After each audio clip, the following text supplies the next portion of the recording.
Gotta hit record. All right, so again, welcome. So we're missing one person. All right, so first things first, my name is Jennifer Martinez. I am going to be your instructor for the next 12 weeks for your leadership class. I hope everybody's excited. Last term, right? Yay.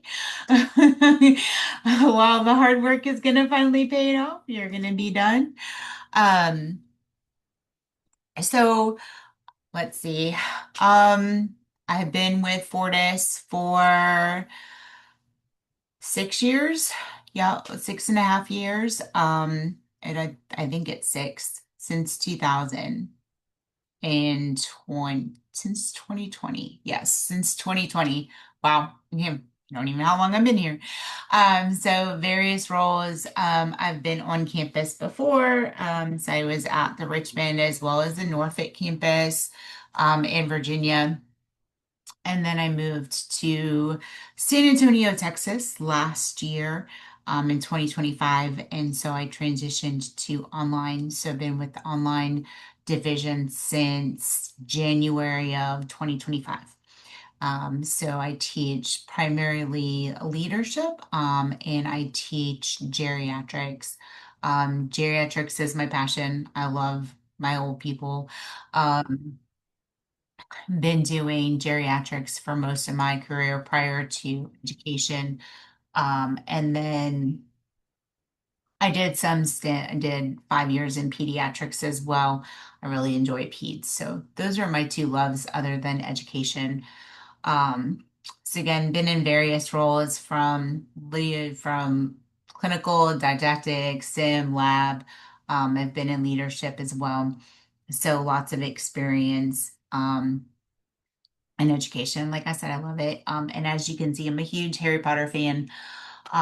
So a little bit of a Harry Potter nerd. So, but yeah, that's just a little about me. I have a disclaimer. They're quiet right now. I do have three German Shepherds.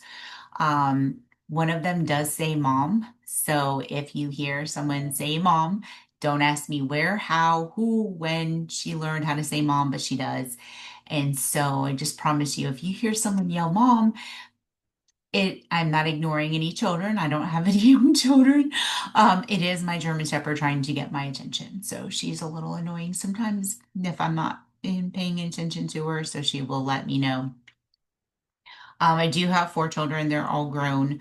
My oldest is a federal police officer, and then my three youngest are all nurses. Go figure. So followed in mom's footsteps. My mom was also a nurse. Her identical twin was a nurse. And then the other side of my family, are all police officers. So they get it, honestly.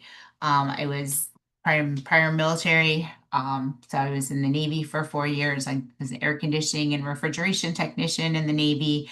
And then, once I finished my enlistment, I got out of the Navy. I went to nursing school, and here I am. So I've done it the long way.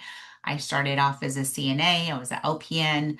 Then I did my associates, my bachelor's, then both my masters, all separate.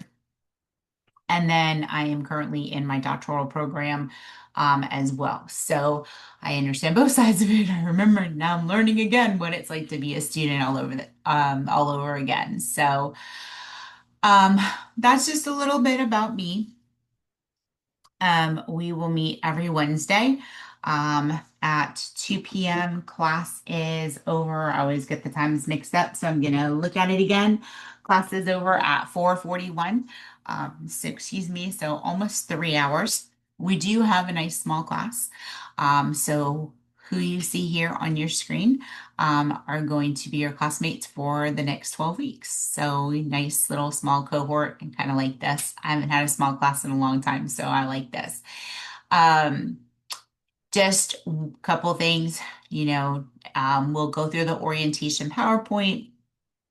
But if you guys could do me a favor, in the chat, if you could just put what campus you're from so that because we do have group projects, and since it's a small group, we'll probably only have two groups for the groups. But I'd like to make sure that I try to split you guys up because I don't know what campus you guys are from, and try to keep you with those that are in your campus, to make things a little bit easier if that's possible. Um, so oh, we got some kind of all over. All right. Um, okay. So yeah. Okay. Um, Columbus, Pensacola. Oh, so we got all over campuses. Okay. Um, that may not made, let's see.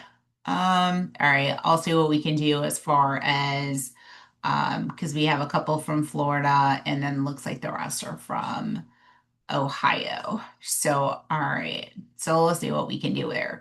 Um, Interesting. Okay. I'm just kind of all over it. All right. So other than that, trying to think, everybody has my Zoom link. My contact information is all in your Canvas shell as well. So you have my email address, you have my phone number, you can call, you can text. Um, if I don't answer right, if I don't answer your call right away, it's usually because I'm on another call. But it will call you back. Leave me a message. Don't just call in and not leave a message. Leave me a message, and I will get back to you. Again, you can call, you can text, you can email.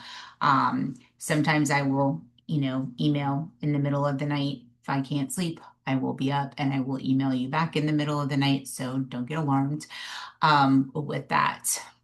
What else? Anything? All right, so let's get started. We're going to go through the orientation PowerPoint. Um, and then hopefully that'll answer a lot of questions for you. If not, we have plenty of time for questions at the end. So I'm going to share my screen so you can see the PowerPoint. And then feel free to, if you have any questions throughout the presentation, feel free to ask. Just, pull yourself off mute. All right. So this is our orientation for online learning. So online learning, just as an overview, and I know you guys have had online courses before, right? It's just using your computer and your internet access to participate in your education. So allows me as your instructor to interact with you throughout the course. You also have access to those online resources. I am here to provide you guidance, to lead the learning activities, and to give you feedback about your progress in the course.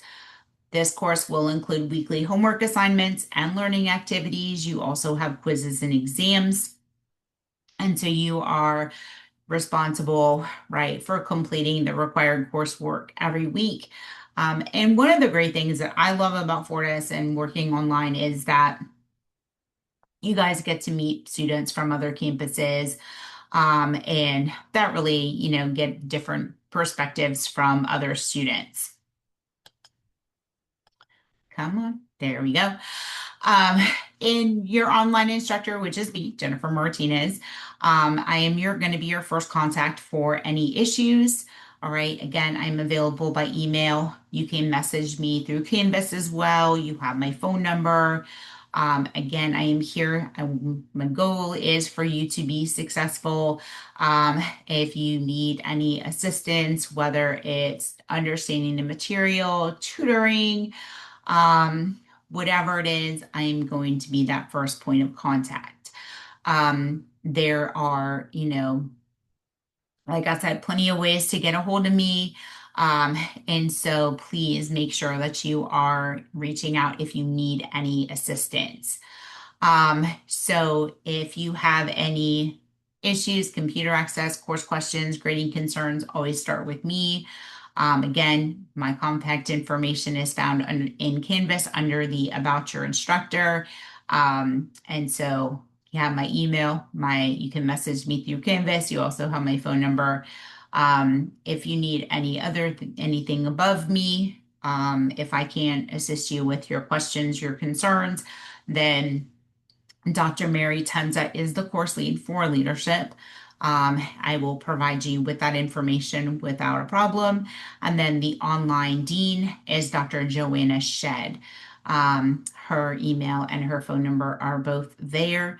And then if you have any concerns about your on-ground courses, then that's going to be your campus instructor, as well as your campus dean. Communication or etiquette, state your thoughts in a courteous, positive, and respectful manner. I like to have dialogue as long as we're all respectful. It works out perfectly. Just be mindful of how you express humor or emotional statements. They can be misinterpreted. Try to keep our comments relevant to the discussion topic. Sometimes I know that can be difficult, especially with me. I have a little bit of ADHD. Sometimes I will, go off on a different direction, have to reel myself back in.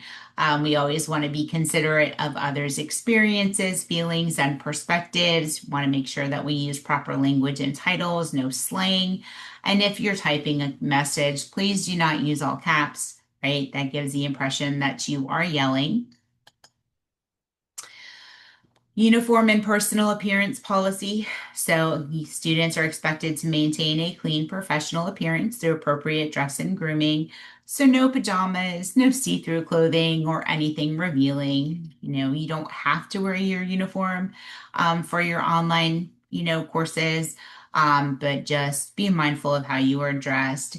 Failure to comply with dress code will result in reverting to the campus uniform policy. I haven't had any issues so far. Like I said, just be mindful, keep yourself covered. With alcohol, tobacco, drug abuse, and testing.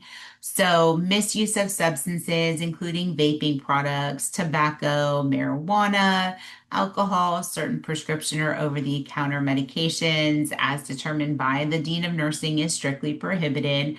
So, please do not vape, smoke, use tobacco products or marijuana while in your nursing uniform, or anything that identifies your program during school activities, in public as a nursing student, on campus, even if you're in street clothes or at your clinical sites, as this projects an unprofessional image. Remember, the virtual classroom is a professional environment equivalent to an in-person classroom. So again, can't vape, smoke during your virtual sessions. Um, The online classroom, we do have specific start and end times. So again, Wednesdays from 2 to 4:41 Eastern Standard Time will be the days that we meet. The new week begins on Sunday and ends on Sunday. So again, these are mandatory live sessions, just like you would attend a campus class or you have your online session. Course activities, we can include discussions. We do not have discussion questions in this course. So, but projects, papers, case studies, sim chart, SurePath, quizzes or exams. These are all some of the activities. Again, there are no discussion boards in this course, so don't worry about those. The due dates for all of your assignments are according to the syllabus week, okay? And all of your due dates are posted in your course shells. And don't have any sim charts in this course as well. Attendance is recorded during your assigned lesson or your assigned live session time. I will take instruction and I'm going to try that again. The attendance is taken by the instructor during the live session. So to be counted as present, you must sign in with your full name. So make sure that your full name is present or that it's visible in the bottom of your login. Be on camera the whole time. Camera can't be pointed to the ceiling. I don't want to see your foreheads. I want to see your beautiful faces. Anyone at work, lying in bed, or driving will be removed from the session. Okay, so don't, if you're at work, you're laying in bed, you're driving, please do not log in at those times. If you're, running late, you're driving home, just send me a message and then log in when you get home. Anyone not coming on camera after being asked to will be removed from the session. So I'm not sure why that just went backwards, but there we go. If you need to use the restroom, if it, whatever it is, just send me a message in the chat. Hey, I need to go use the restroom. I'll be right back. And then, when you come back, you're back on camera. I will verify students' times in class by reviewing the login and logout times on Zoom. So once the Zoom meeting is done, I pull a report from Zoom, and it tells me what time you logged in, if you had logged out for any period of time and logged back in, those types of things. And any attendance missed will be recorded in 15-minute increments. Okay, so if you're 5 minutes late, it's 15 minutes. If you leave 5 minutes early, it's 15 minutes. Just keep track of your time. That is all that I ask, because time adds up very quickly. You don't want any attendance issues. Anyone that's not posted attendance 14 days in a row will be dropped without notification. That is a federal law. If you are, miss 2 classes in a row, that's 14 days. You will be dropped from the class. There is no makeup for missed attendance. Okay. So we understand emergencies happen. If you miss a class because of an emergency, you can't make up that attendance. However, I'm more than happy to meet with you to go over any material that was missed while in your absence. Talked about this. Um, Again, 15 minutes increments is your attendance. Attendance records are maintained by the registrar as part of your as part of your permanent record. Any chronic absenteeism in excess of 20% of the scheduled hours for a course may receive a failing or reduced grade for the course. So students who are absent more than 20% of the scheduled time may receive a full letter grade deduction at the end of the term. The online office puts attendance in weekly. So at the end of every class, I will put attendance in. The online office will put that in weekly. At 5, 10, and 15%, you may get letters. You may not. So be very mindful of your time. So you may, like at 5%, you'll get an email through Campus View. At 10%, you may be required to meet with the online dean as well as myself. And then at 15%, you may be required to meet with the campus administration. So again, just keep mindful of how much time you are missing. Um, let's see. All right. So academic integrity, and I know you guys have heard this numerous times throughout your program, but standards of student professional conduct. All incidences of academic dishonesty and violations of academic integrity will be disciplined.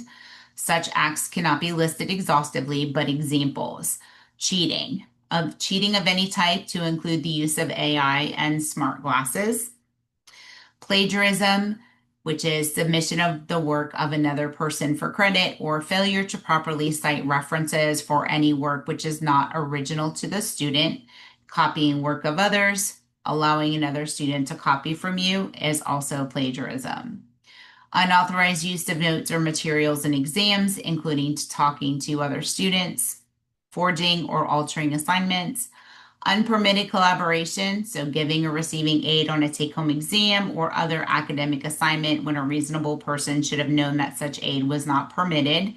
You won't have any take-home exams in this course, so don't worry about that. Allowing others to copy or use work that is not his or her own, or providing answers from graded assignments to others. Those are all issues with academic integrity. So basically what that means is do your own work. When you are doing your projects, please make sure that you are citing your appropriate sources that you used to do your projects.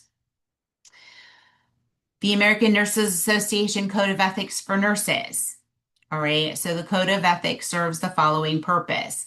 It is a succinct statement of ethical values, obligations, duties, and professional ideals of nurses individually and collectively. It is the profession's non-negotiable ethical standard.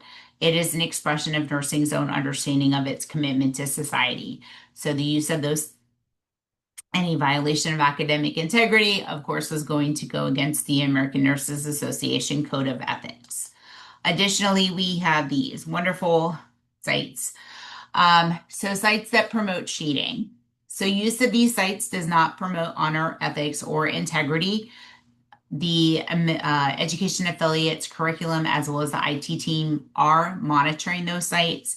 Being found on those sites will place you on heightened monitoring of your work for academic integrity violations. Referencing these sites or submitting work found on these sites will result in a zero for the assignment. This may be enough in some cases for to cause course failure. A second incident involving these sites will result in course failure. Utilizing these sites, whether you're posting or downloading, that will put you at risk of being dismissed from the program, and your campus and upper administration will be involved in that. So if it's not on your list of resources in your course style, don't use them.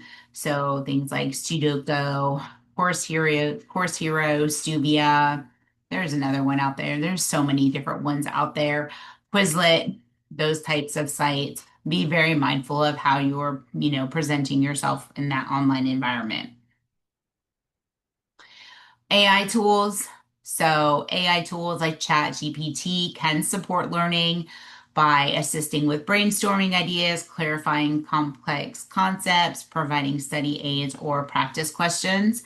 So I've actually had students will use ChatGPT to like make, what do you call them? Flashcards and things like that. So it can be helpful there. AI should not be used as a sole source for written work. Okay. So as future nurses, you need to develop your critical thinking, your clinical judgment, your clinical reasoning skills. Using AI solely is going to prevent you from developing those skills. So be mindful for that. So it does lack the critical thinking and the clinical judgment that's essential for nursing. It also may produce inaccurate or incomplete information. It also undermines academic integrity and professional development. Okay, so be mindful. Again, your assignments within this course really won't require any use of AI. But just, for future educational reasons, be mindful of that AI usage. Ensuring originality in your work. All written assignments will be submitted for review by the instructor and to ensure originality and will be checked for plagiarism and the appropriate use of AI tools. So we do have AI detection software as well. Again, AI is to be used as a supportive tool. It's not a replacement for your own work. Cite any AI generated ideas or content appropriately. Okay. And then, of course, demonstrate your clinical reasoning and your unique perspective.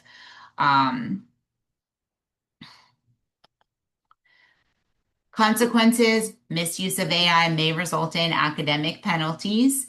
Um, so, AI may only be used as approved by instructors on selected assignments. Students must disclose all AI use and must submit their original work with the AI enhancements when the assignment is submitted for grading. You may not submit only AI generated assignments. Let me put this out there. Has anybody ever used AI in like working with their assignments? And like Vanessa said, no. Um, so just be mindful that when you're doing your assignments, it's artificial intelligence, okay? So it's only going to give you what you're giving out. I know a lot of people will use, certain things to like check their spelling, their grammar. But just be mindful with AI. You guys, the only written assignment that you have to submit here in this course is going to be your group project. So be mindful that, if I'm gonna say you're not going to use AI for that assignment. You shouldn't need to use AI, but just be mindful that it can alter your work. And if you do use any AI, you have to submit whatever the original work was as well as the enhancement. So in a lot of cases, it's actually double the work that you're having to do. All right. On a different note, repeating students. So anybody that is repeating PNR 152, um, you know, you're going to demonstrate new learning each term. You're going to build on prior feedback. Of course, success is always going to start with communication. So if you are repeating this course, all right, you are required to meet with me weekly. So I do have office hours posted. My office hours, I think I posted as Wednesdays. Let me just double check. Um, yeah. So Wednesdays from 11 to 12 Eastern Standard Time are my office hours. Those are for anybody to pop in if there's any questions, comments, concerns. Um, I have those open office hours. Any others, please just, the only thing I ask is if you want to meet for tutoring, you want to meet because you have questions about an assignment, or if we have to do weekly meetings for repeating students. Send me an email with some days and times that you are available so that we can set something up that's both convenient for convenience for both of us, and to make sure that we have enough time to discuss what we need to discuss. I don't like anybody to ever feel rushed. So I want to make sure that there is plenty of time. My courses are on Wednesday, Thursdays, and Fridays. So Wednesday afternoon, I'm in class, Thursday morning, I'm in class, and then Friday afternoon, I'm in class. Other than that, usually I'm very available for, whatever it is, tutoring, meetings, whatever it is. Written assignments. So previous work may only be used as this starting point. They has to, if you're submitting any, as a repeating student, there is a 20% revision that must be done. Don't submit the same assignment. One thing about this course is the assignments are going to be different. All of your assignments are through SurePath, except for, right, that one group project. So that's really not an issue with this class as well. So I'm going to skip through this part. Um, All right. So again, just a general reminder, contact your instructor early, review announcements on the rubric, ask questions. And of course, like I said, I'm here to help you guys be successful. I will do everything in my power to assist you, to help you get through this course, push you along. I'll be your cheerleaders. I will be your advocates. Whatever it is you need that I can provide for you, please let me know. Some keys to success. Step one, review work that is due each week. Um, Complete your reading assignments each week. Complete your interactive lessons each week. Of course, you need to make sure that you're attending the live sessions every week. These are mandatory. Read the directions and rubrics to all your assignments and then complete all assignments, whatever it is, okay? Make sure that you get those done prior to the deadline. And then, of course, study and complete your quizzes and your exams. So you should log into Canvas about 4 to 5 times a week. That helps you to stay connected as well as engaged. Review your course announcements. Um, there's going to be plenty of course announcements, I promise, for you to read. Again, submit all assignments on the week that they are due, including discussions. There are no discussions in this class. And then towards the end of the week, review your assignments for next week's. Don't procrastinate. I know procrastination is so easy. I'll do it Sunday night. It's due Sunday night. I'll do it Sunday night. And then what happens? Like inevitably for me, something is going to happen. The power is going to go out. I'm going to have internet issues. So please don't procrastinate. Stay connected with me. All right. Again, you have my email. You can message me through Canvas. You have my phone number. If you have any issues, please feel free to reach out to me. Make sure that you have your internet connection that's reliable. You have your computer, your laptop. Have a schedule for completing your schoolwork. Have a quiet place free from distractions to complete your work and read all your assignment directions carefully. So day one, I've already noticed everybody has already logged in. You guys have completed your technology quiz, your orientation. That's fantastic. Again, you have my instructor information. One thing, this is one thing that I want to say about this. Keep my contact information handy. Um, have my Zoom link available somewhere other than going into Canvas. I don't know if you guys remember, I think it was in the October term, where Canvas went down and people couldn't get into Canvas to get Zoom links, okay?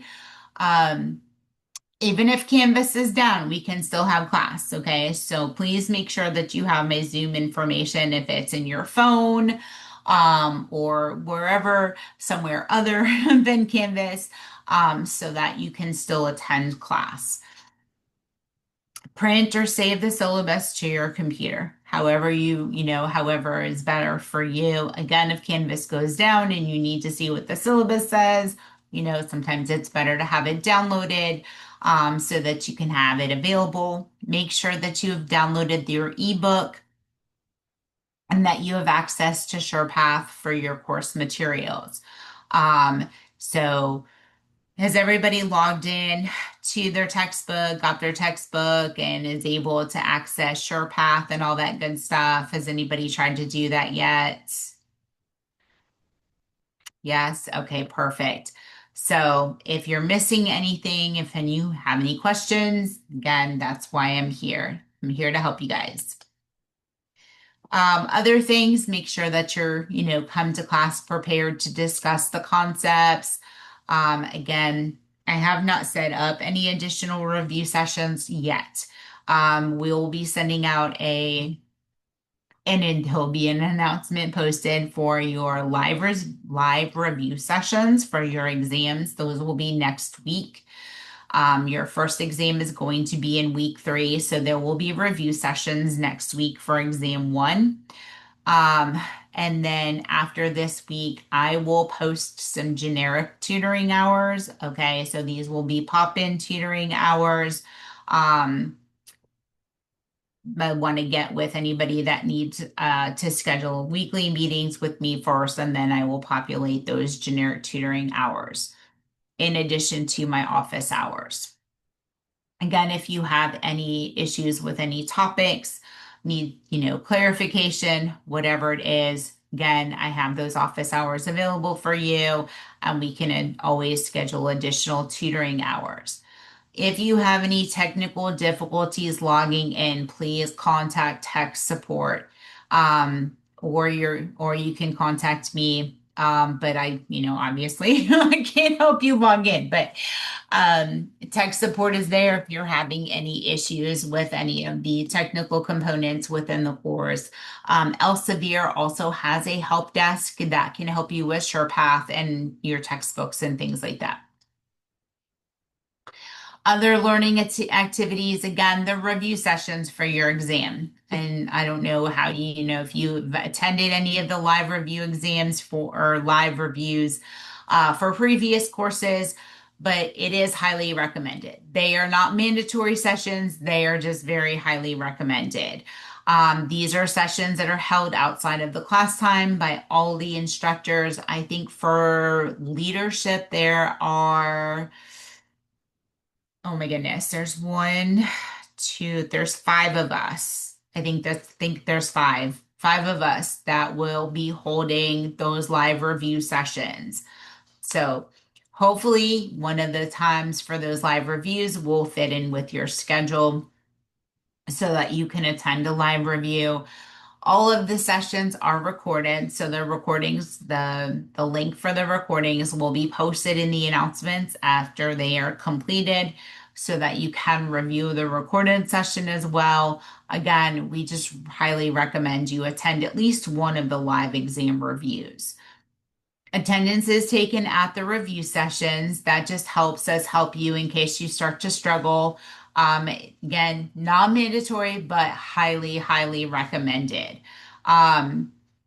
Tutoring, all instructors, all of us offer tutoring. You just have to let us know. Again, I can offer generic times, but that doesn't necessarily mean it's not going to meet everybody's scheduled times because everybody's schedule is different, especially across different campuses. So if you want tutoring, that is absolutely fine. I'm here to help you. Just let me know what some days and times that you're available, and we will find something that can, work for both our schedules. Students that participate actively in either the live review sessions in the tutoring tend to have higher testing scores, sometimes as much as 20 points. So it is super important that you guys are proactive in your learning and your education as well. Grading. These are in your course syllabus, and I know you guys have seen your course syllabus. Your KGAs for this course, okay, is going to be your exams in your HESI. All right, so there's 3 unit exams, and then you have your HESI. That is going to be your KGA. You must have a 78% KGA in order to pass the course. Your additional graded assignments, your homework for this course, are your lesson assessments, your adaptive quizzes, your professionalism grade, and your group project. All right. Once you have a 78% KGA, then at the end of the term, your homework will be added to your KGA. And in most cases, right, it's going to bump up your grades. Please make sure that you do your homework. That is the biggest thing that I can say. Get your homework done. So here it is off of your syllabus, your unit exams. There's 3. That is an error. Sorry, I'm going to go back to that. It is not 605%. It is 60%. So it's a typo. I'm sorry. I'll get that fixed. Your specialty exam is 20%. Okay. And then your adaptive quizzes are 5%. Your lesson activities are 5%. Your group project is 5%. And professionalism is 5% as well. All right. And I will get those typos fixed. Let's see. So you won't really see any change in your KGA until week 3, right? When we do exam 1. For weeks 1 through 5, homework scores will be turned off. So all you will see again is going to be your KGA, which is going to be your exam score. In week 6, we'll turn the homework scores on. So that will show you the impact of any of your missed assignments on your KGA score. And then we'll turn the homework grades back off in week 8. Again, that'll help you to see your KGA. And then the homework grades will stay off until after the HESI exam is remediated. So what does that mean? So once everybody takes their HESI in week 11, right, you have until the Monday after week 11 or Monday of week 12 to do your remediation. Once everybody has completed their remediation and I can put your HESI scores in, that's when I can turn the homework grades on. I can't do it until everybody has completed their remediation. Your combined score on all quizzes, exams, and specialty exams, except for quizzes. Then the quizzes are not included. It's just your exams and your specialty must be the 78% before your homework grade will be given. And then that minimum passing grade of 78% is required for completion of the course after the homework scores are turned on. So if you don't do your homework, that can potentially drop your KGA or your grade down below 78%. So again, do your homework. With exams, you have to have 2 exams or 2 devices for each exam, right? Your quizzes are done through SurePath, so we won't be taking quizzes during the class. But for your exams, you will need to have 2 devices. So your laptop, whatever it is you take your exam on, and then a phone or another device to be on Zoom. Make sure that they are both fully charged or on a charger. If you go off camera while in the exam, you will receive a 0 for the exam. No excuses will be accepted. So make sure that all of your devices are good to go. Exams are scheduled and given through ExamSoft. Okay, you'll log into Zoom on a second device, again, whether it's your phone or your iPad. You'll sign into an ExamSoft. You'll read the exam descriptions. You'll begin the exam once you are ready. So we will meet just like this. All right, we'll go through a check-in process. You'll have to show a 360 of your room, of your testing area. And then once I give you the code, that will allow you access to the exam.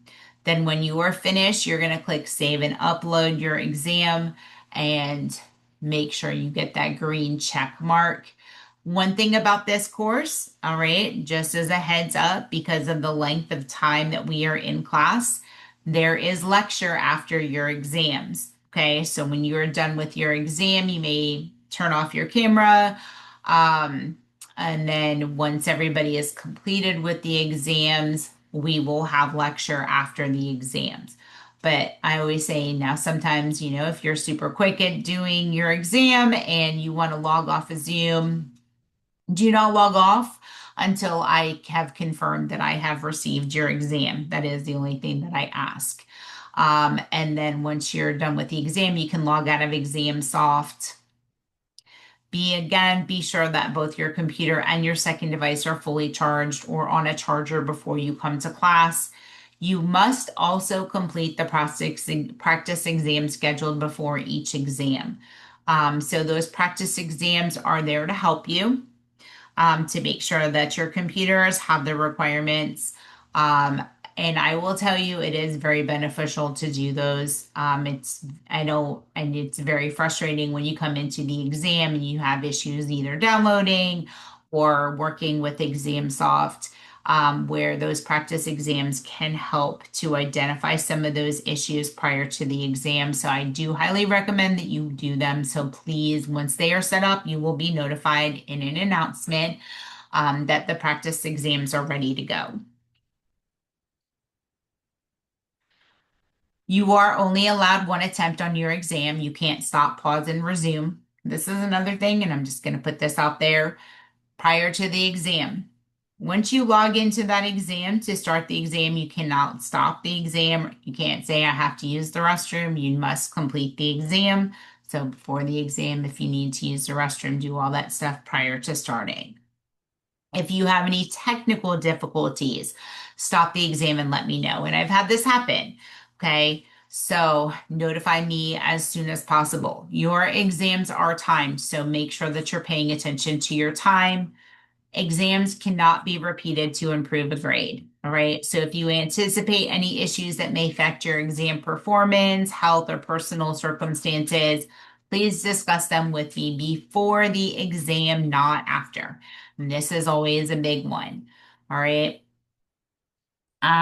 Once you decide to take that exam, there is nothing I can do. If you were up all night because you had a sick child, if you were up all night because you were sick, I don't know, whatever the circumstances is. Once you take that exam, there is nothing that I can do. So let me know if there is something ahead of time, like even if it's 2 minutes before the exam. Hey, Miss Martinez, I need to talk to you. All right. Let me know prior to the exam, not after. Again, I can't do anything. I can work with you if I know what's going on, but I can't help you if something happens and you take that exam and you don't do well and then you were like, oh, well, I was up all night or this happened, this happened. Again, communication is key. And if I know ahead of time, I can help you. Anyone with accommodations, okay? Anyone with accommodations, you need to notify me as soon as possible. All right. If you had accommodations last term, that doesn't mean we know about it. Okay. Didn't have any of you last term. So, if you have accommodations, you need to notify me as soon as possible. Notifications less than 10 days before an exam may not be able to be granted in time. Okay. There is a process that has to be followed. Exams are held during your scheduled class time. Exceptions only with written approval by myself and copied to the National Online Dean. Not taking an exam during scheduled class time will result in an absence. Lecture time, again, is not able to be made up. Exams can only be proctored with a family member, a faculty member on campus with 72-hour notice and must be done during the scheduled exam, their scheduled class time. So, example, week one is coming or week three is coming, exam one is coming, and you prefer to take your exam on campus. I need to be notified 72 hours in advance. I also need to know who the faculty member is that is going to proctor you. I need to be able to get in contact with that faculty member. So if you prefer to test on campus with a faculty member, again, I have to have that information at least 72 hours ahead of time, and it still must be taken at the same time as class. And remember that after the exam, we will still have lecture. Um, Again, your exams are Zoom proctored. You have to be on camera the whole time. You must have your photo ID. Okay, so you have to have your ID in order to take your exam.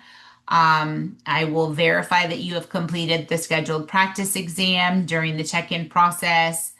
You need to show your complete testing environment, so a 360-degree view of your testing area, including the desktop, walls, all sides of the computer, chair, floor. Must show your ears, must show glasses. No smart glasses are allowed. You must have an erasable whiteboard or a screen protector. No paper and pen is allowed. So if you don't have a whiteboard and a dry erase marker, you can get one of those screen protectors or paper. What are those things? Those like the little plastic sheets that you put papers in. You can use those. No personal computer or no personal calculators are used as well. There is a calculator built into ExamSoft. If a tester has religious exemptions, please ask to discuss the issue with your instructor and appropriate accommodations will be granted. Do not assume that we know what your individual requirements are. Missed exams will be held to the late work policy. Exam missed without prior notice will be a 0. So if you're going to miss an exam, you don't let me know, you will receive a 0. Exam missed for personal reasons will result in a late penalty. Exams missed due to an emergency will require documentation of the emergency, right? So you need to submit any documentation to the National Dean of Online Nursing Education as well as myself within 24 hours of the exam. Okay, and I've had this happen too. Somebody was driving home and they had a tire blowout. All right, so take picture of the tire, get a picture of the receipt, whatever it is. Um, you have to submit the documentation prior to the exam being rescheduled, and it has to be taken within 7 days. Right. So if you miss the exam today, like if we had an exam today and you missed the exam for whatever reason, it has to be taken before the following Wednesday. Again, anything that may prevent you from being successful, tell me before the exam starts, not once you start the exam or take the exam. Once, if you contact me with issues after you've submitted your exam, there's nothing I can do. You have to, be open, be honest. Again, I'm here to help you. Maintain that communication. I want you to be successful. My goal is for you to be successful. But if I don't know what's going on, then there's anything I can help you with. And after you submit that exam, there's nothing I can do. Taking exams.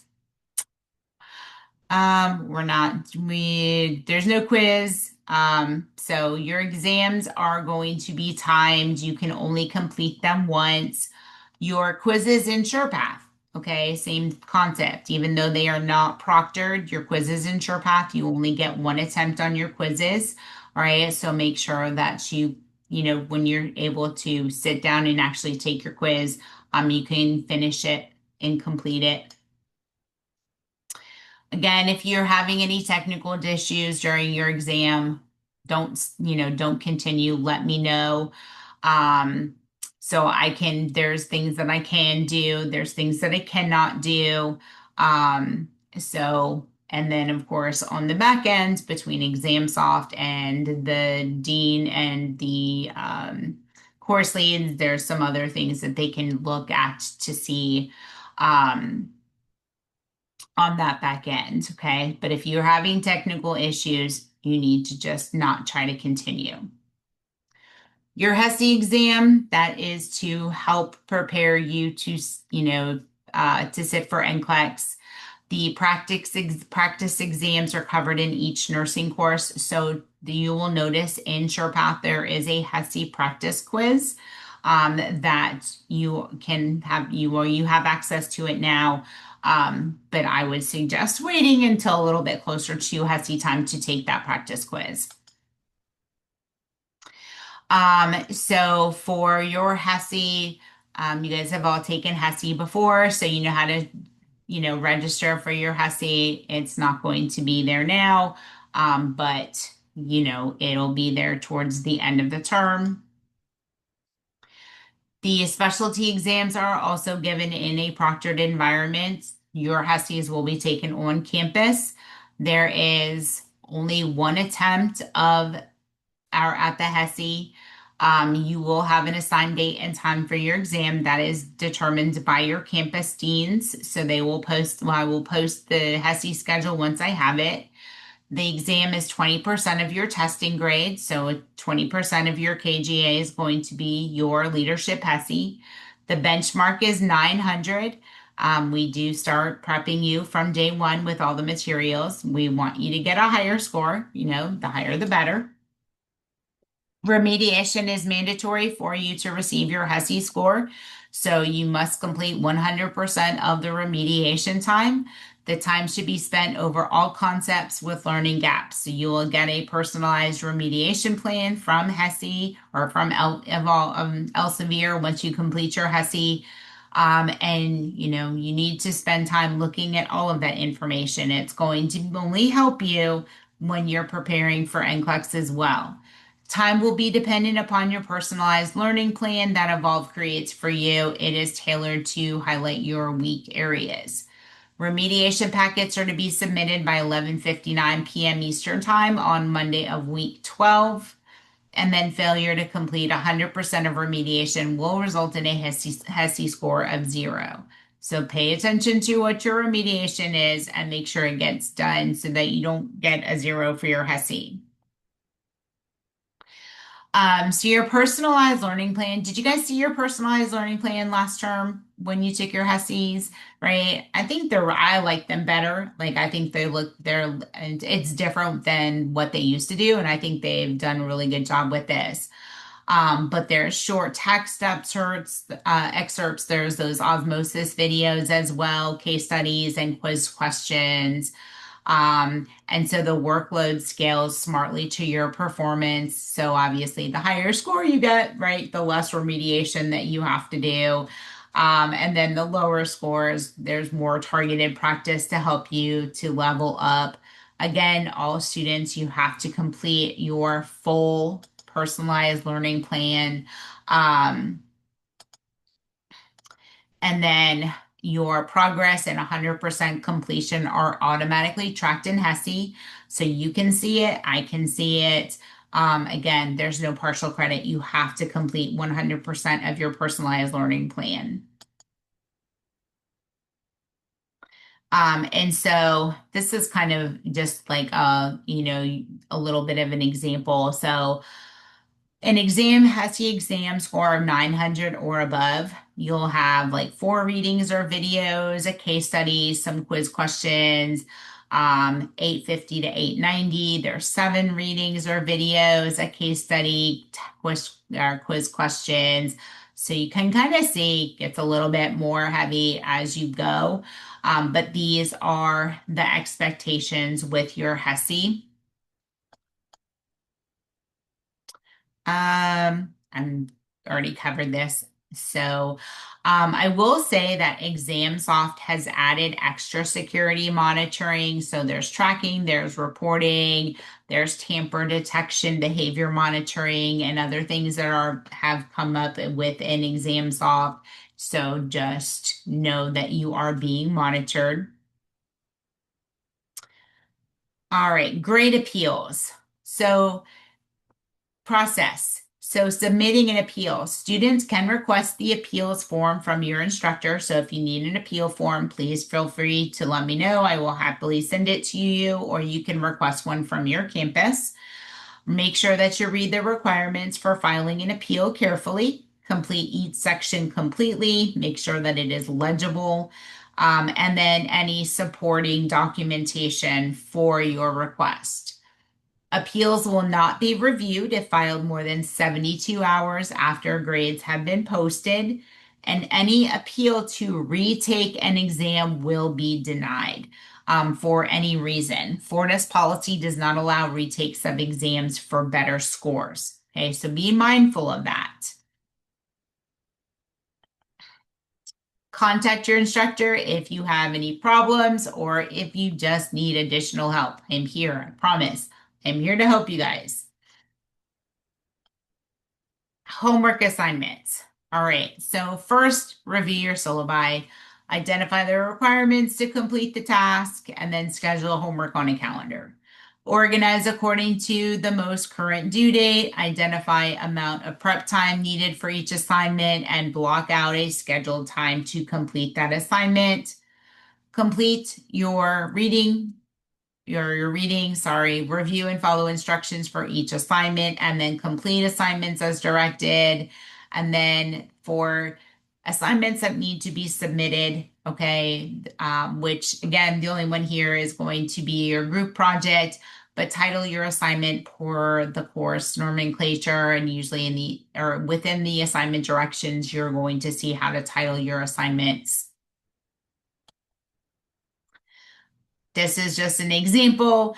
I don't know how you guys do it. I've seen different students do different things. Some people really like the online calendar where they can plug things in, so it's really handy for them. Other people like to do handwritten. I like a handwritten schedule. Don't know, something about the actual writing out my schedule just solidifies it for me. But your syllabus is going to be a really good guide for you that is going to tell you exactly what is due at the end of every week. Late work policy. This is always a big one as well. Submit your homework on time, please, please, please, please, please, please, please. Okay. Late work is only accepted with prior approval from the instructor. Okay. Now, and I mean this 100%. I will not reverse the zero. All right. If it is 11:50 on a Sunday night and you are getting ready to submit your homework and something happens and you can't submit it, send me an email. Send me a text message. Don't call me at 11:59 at night, but you can send me a text message or an email. Hey, my assignment is going to be late. Okay, then I will accept it. If you submit it at, 3 o'clock in the morning and it's already late, I'm not going to accept it. You did not notify me. Okay. Please submit your homework on time. Or if it is going to be late, let me know. If it is late, you will still get the 10% deduction, but you will get a deduction instead of a zero. So that is a big difference. Okay. So within 1 to 7 days, you will get a 10% deduction. After 8 days, it is a zero. Okay.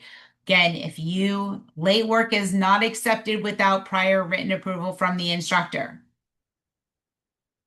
So if you don't let me know your assignment's going to be late, it's going to be a zero. Most of the instructors complete grades every Tuesday by midnight. Okay, so you will have all of the grades. I will check Monday mornings. I will check to see if everybody has done their assignments. If you've notified me about a late assignment, then I will update grades. If you submit an assignment late and you did not notify me, it will go in as a zero. Your SurePath lessons, they cover key points from your reading assignments. So there's text, there's micro quizzes, there's videos, there's assessments, all within those lesson activities. I can see all of your performance. I can see how much time you've spent on those assignments. And remember, those lesson activities are 5% of your grade. The adaptive quizzes also cover concepts from your reading assignments, and each quiz has 50 questions. All right, so quizzes are personalized to the student. They help you to increase mastery of the content. You'll take these at home. This is part of your homework as well. They're not proctored, but they have to be taken in one session. So that means you have to make sure that you have enough time to sit down and take those quizzes. You only have one attempt at the quiz. That's why I say make sure that you have, schedule yourself enough time to sit down and take that quiz. And your quizzes are 5% of your grade as well. And then the group project that will guide the development of the professional goals related to the profession. All right. So you will see that this is a professional development plan. This is not what your project is, but you'll be able to click on your group project. You can see what the assignment directions are. There is a rubric that is there for you as well, and that is a guide as you set up and we'll talk more about the group project, okay? For this one, you are going to do a PowerPoint. Now, if anybody has looked at the group project, it does say poster. All right. But because you guys are, working online and some of you from different campuses, it is a PowerPoint that you will collaborate on. You put your project in APA format, so you can go to the Learn resources, look for OWL Purdue or Purdue OWL, and that will, help you with your APA formatting. Only use nursing journals in your textbook. Okay, so you don't want to go to Sudoku, Course Hero, any of those. Again, that will earn you a 0 for the first infraction and a course failure for a second. You make sure you have sufficient resources, make sure that they are no more than 5 years old, and make sure that your research relates to your topic. And then, you're going to summarize that information in your own words. You're going to give your rationale, and then, of course, you're going to cite your sources. And there's going to be more information on APA formatting within this as well. Professionalism. The professionalism grade, that's 5% of your homework score. It is also a key component of your success in your academic environment as well as your career. So the five parts of your professionalism grade, your attendance and punctuality. So attends each class in full, arrives on time. So if you are late or you leave early, then you will not get attendance or an attendance grade. For communication, engages in respectful and constructive interactions with peers and instructors. Respect for diverse perspectives, value and consider the viewpoints and ideas of others. Adherence to guidelines, so your dress code, your academic integrity, and then engagement and responsibility, complete all assignments promptly, you participate in class activities and discussions, and you reach out to the instructor with any concerns. Okay, the goal is the feedback's intended to help you measure your progress, identify areas for improvement. Again, our goal is to support you in developing professionalism skills that are necessary for future success, and it is 5% of your homework grade. Trying to think. Talked about, so preparation for HESI does start at the beginning. It starts with day one. This is your management, leadership and management HESI. It's a lot of delegation, a lot of prioritization. And we will get into all of that throughout this course. Again, I'm here to help you be successful. Reach out early. If we need to meet, we can meet weekly, however often you want to meet. Make sure that we have all of the resources that you need in order to be successful. What is a nurse's accountability, whether on or off duty? So you're going to learn about the law, you're going to learn about the Nurse Practice Act, you're going to learn about mandated reporting. And so lots of really, I love this class. There's like a lots of really good stuff in here that we're going to talk about. Um, when you want to think about it too, is when you're doing your homework assignments. Um, I don't know how you guys do it, whether you guys take notes or you highlight or you make flashcards within your books, however you do it. If you have questions, write them down or, send an email. I want to make sure that you have the information that you need and that you have clarity. Okay, so you shouldn't have any confusion. Want to make sure that we clear up any confusion. And then, of course, for study, for tests, for your exams, try to attend those live review sessions. You don't have to attend all of them. Try to attend at least one. Um, and then, of course, like I said, those recordings will be posted for you, so you'll have access to those. And then there's always, again, the availability to schedule tutoring. This next section is going to go into APA formatting. I'm not going to go into all the basics of APA formatting because this is a lot of information. Your this will be posted in the announcements. So I'm going to post the PowerPoint for you in the announcements. So this will give you some information about APA formatting. That will really help you when you're getting ready to do your group project. So I'm going to skip through this part for now. Then I'm going to talk a little bit more about accommodations.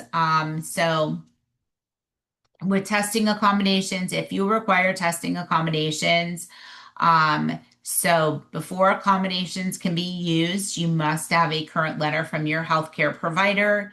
You need to have approval from your campus vice president of academic affairs, a signed accommodation letter, and then that approved letter needs to be presented to your instructors every term.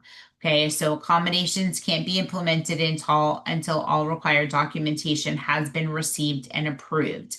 If anybody needs any accommodations or any more additional information about the accommodations, please let me know. I have more information that I can provide to you. If you've had, I'm going to stop sharing. If you've had accommodations in the past, in previous terms, please send that to me as soon as possible so that I can make sure that it is implemented for you.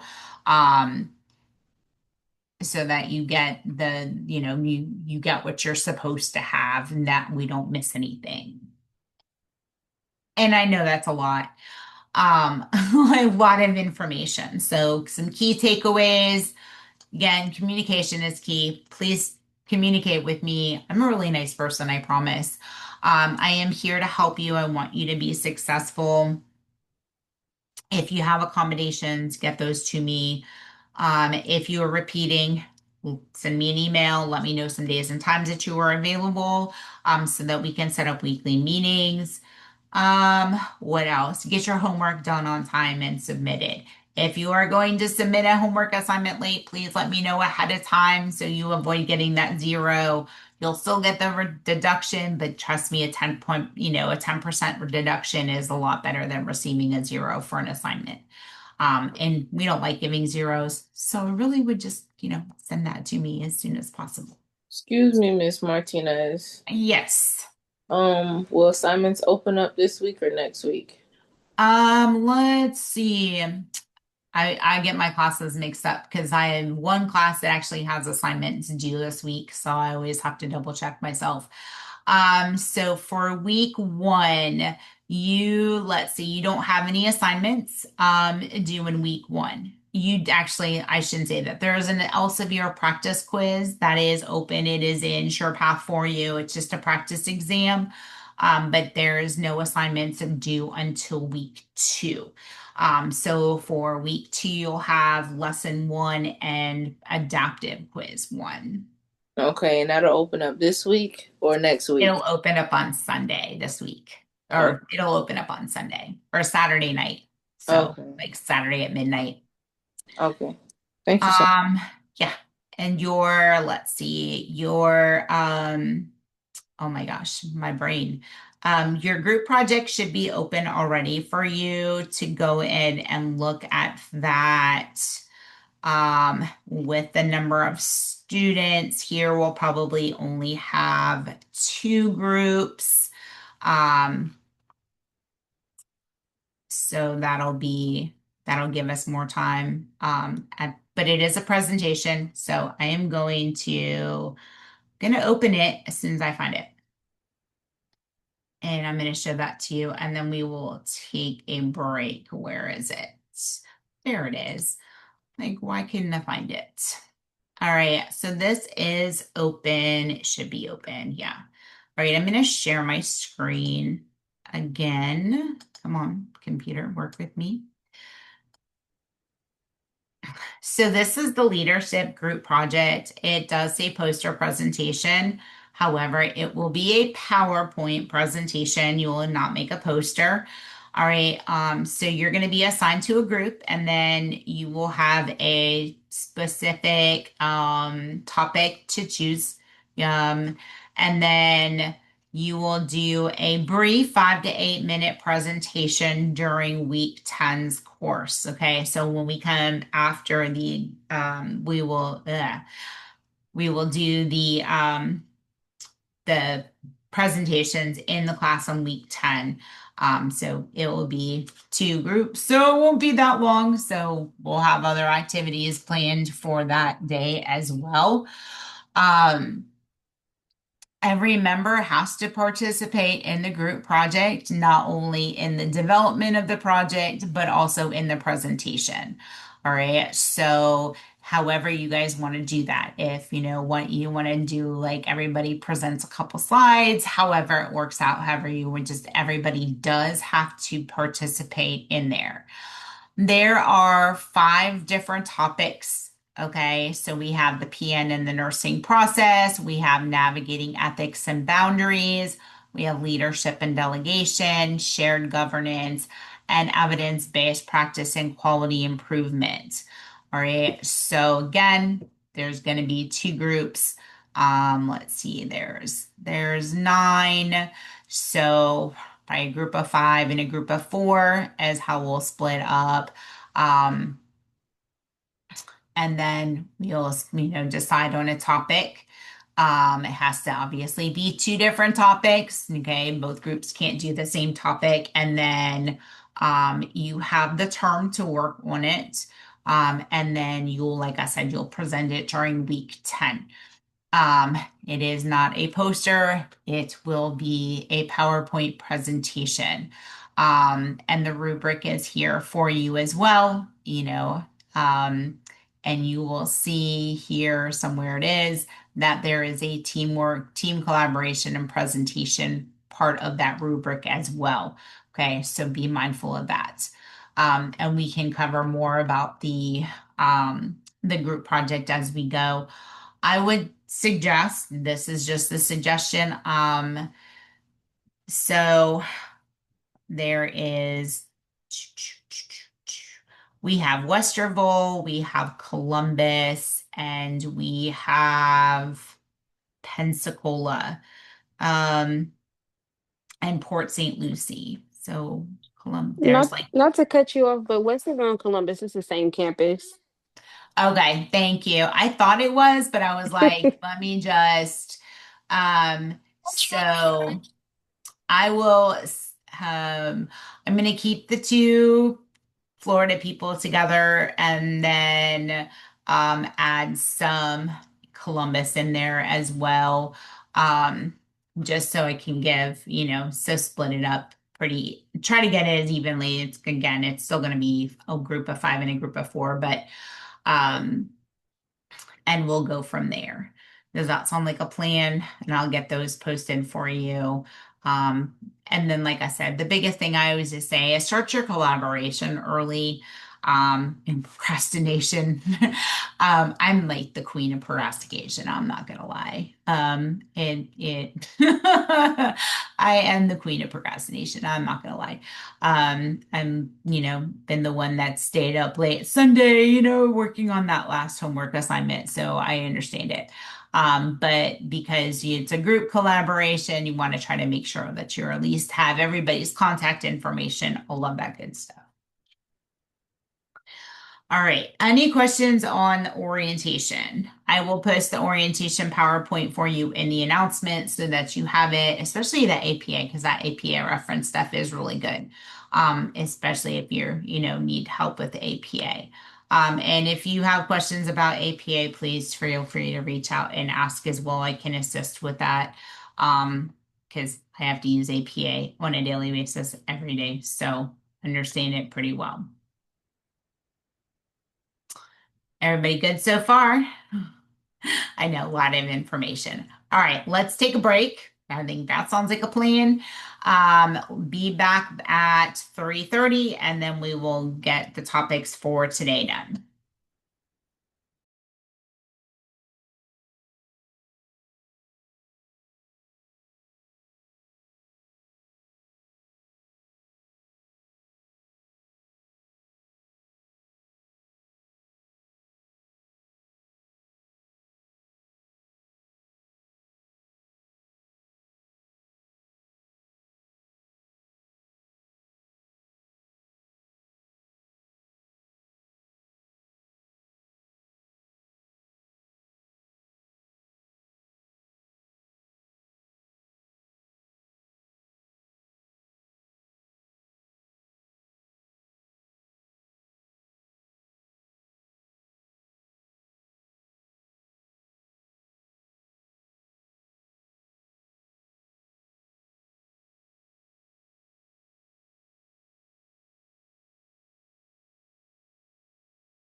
All right. Sorry, I was talking and didn't have my camera on or my mute.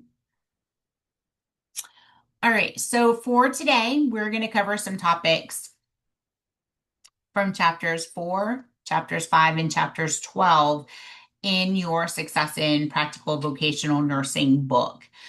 So your PowerPoints are loaded in your announcements, so you have access to these. But I will share my screen. Let's see. All right, there we go. Oops. Hit share. Okay, here we go. Again, if you, excuse me, if you have any questions or anything, feel free to come off mute and ask as we go.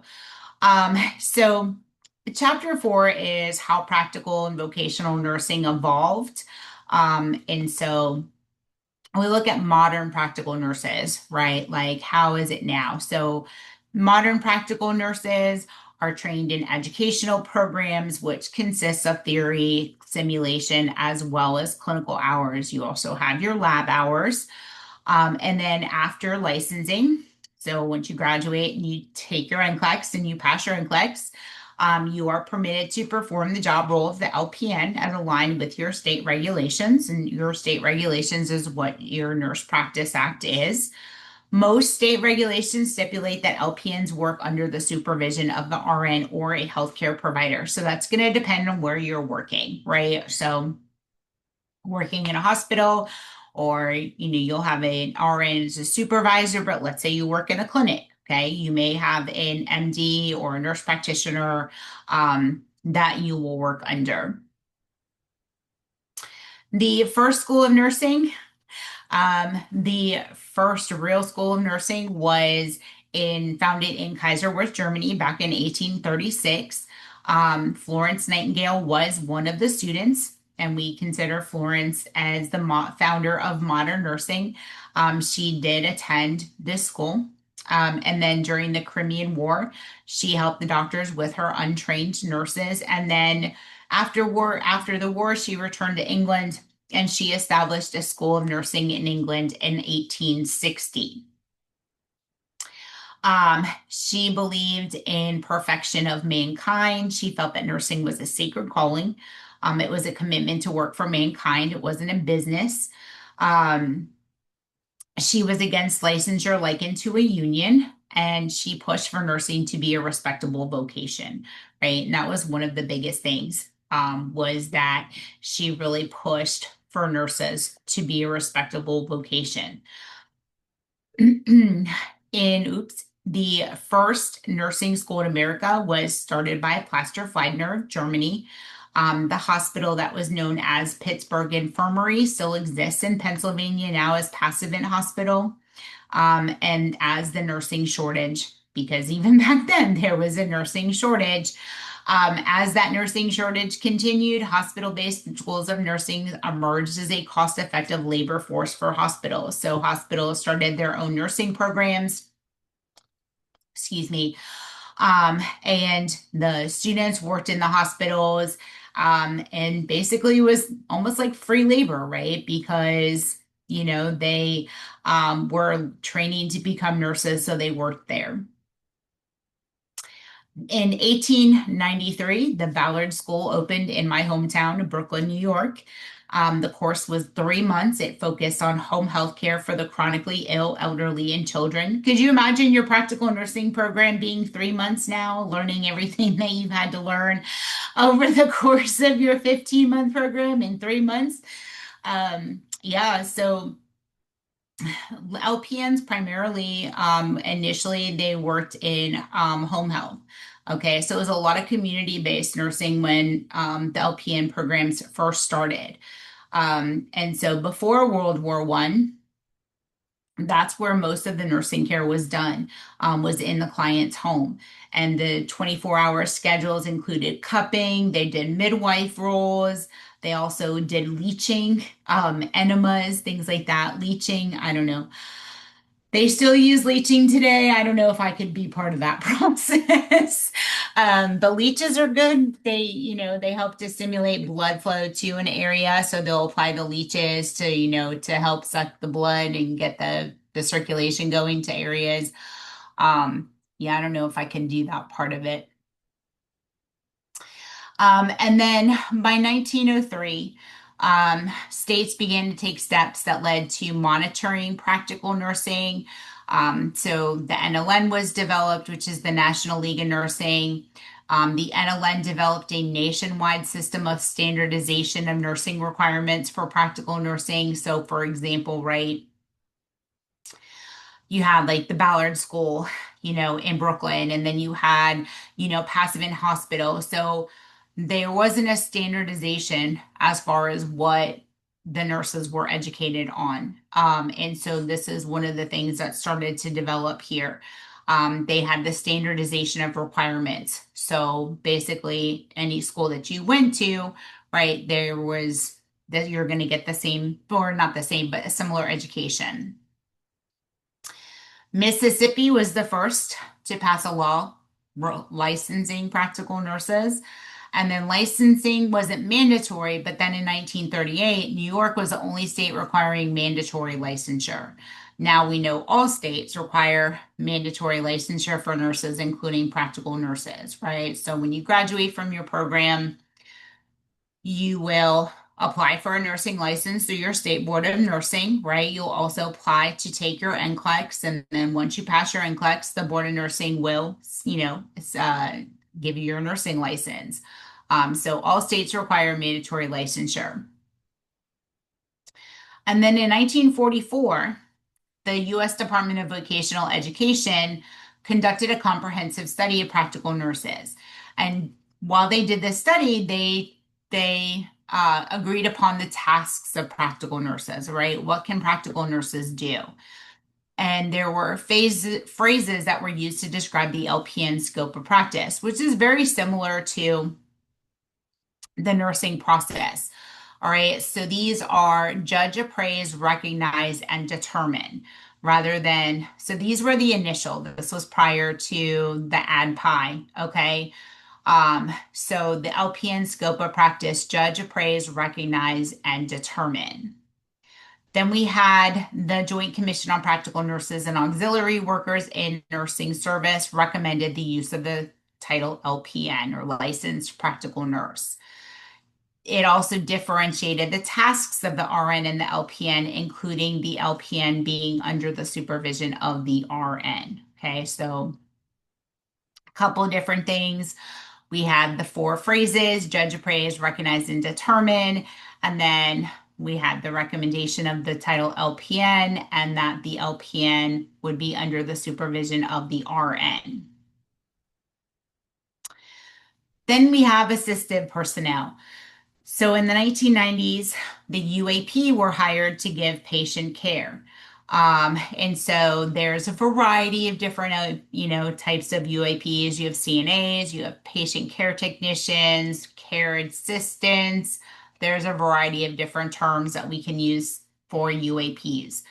The biggest concern with the UAPs was the legal responsibility for the RN, the LPN of the care that they gave, right? So, the nurse is still responsible for the UAPs providing that patient care.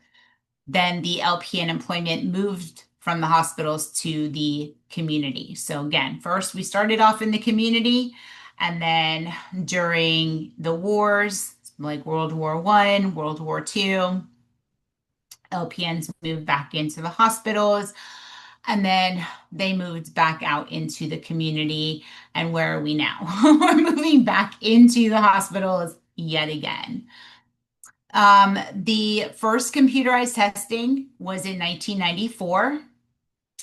And then in 1996, the long-term care certification became available to the LPNs. And so since then, we've had a couple more certifications added, but we look at associate degree programs. I am not sure what happened with that slide. Um, the goals of associate degree programs were to move nursing education out of the hospital-based programs and to help ease the shortage by shortening the amount of time required to become an RN.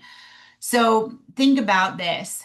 Couple of things here. I'm going to talk about this. This one always gets me. So I told you my mom was a nurse, right? So my mom became a nurse. Um, I want to say it in like 1984, somewhere along there, 84, 85, somewhere around there is when she took her NCLEX.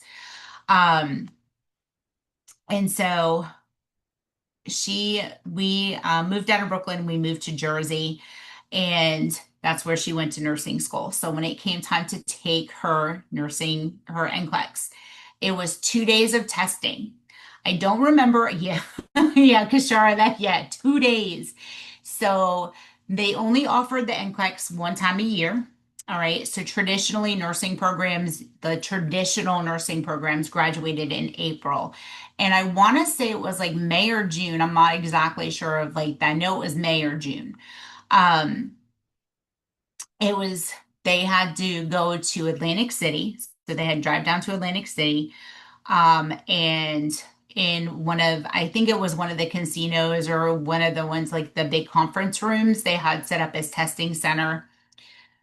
And like I said, it was 2 straight days of testing. It was all pen and paper. It was care plans, it was short answer essay questions, like very few multiple choice questions. And I don't remember if it was 6 hours or 8 hours. I can't remember that. But it was 2 days of testing. They could work as a graduate nurse. Um, and I thought it was 6 months, but then I read something not too long ago that said it was a little bit shorter. But you have to remember all of those handwritten tests now have to be graded, right? So it took them like, I want to say it was at least 3 months for them to get their NCLEX scores back. And they could work, like I said, they could work as a graduate nurse during this time. And then once they got, if they pass their NCLEX, they get their license.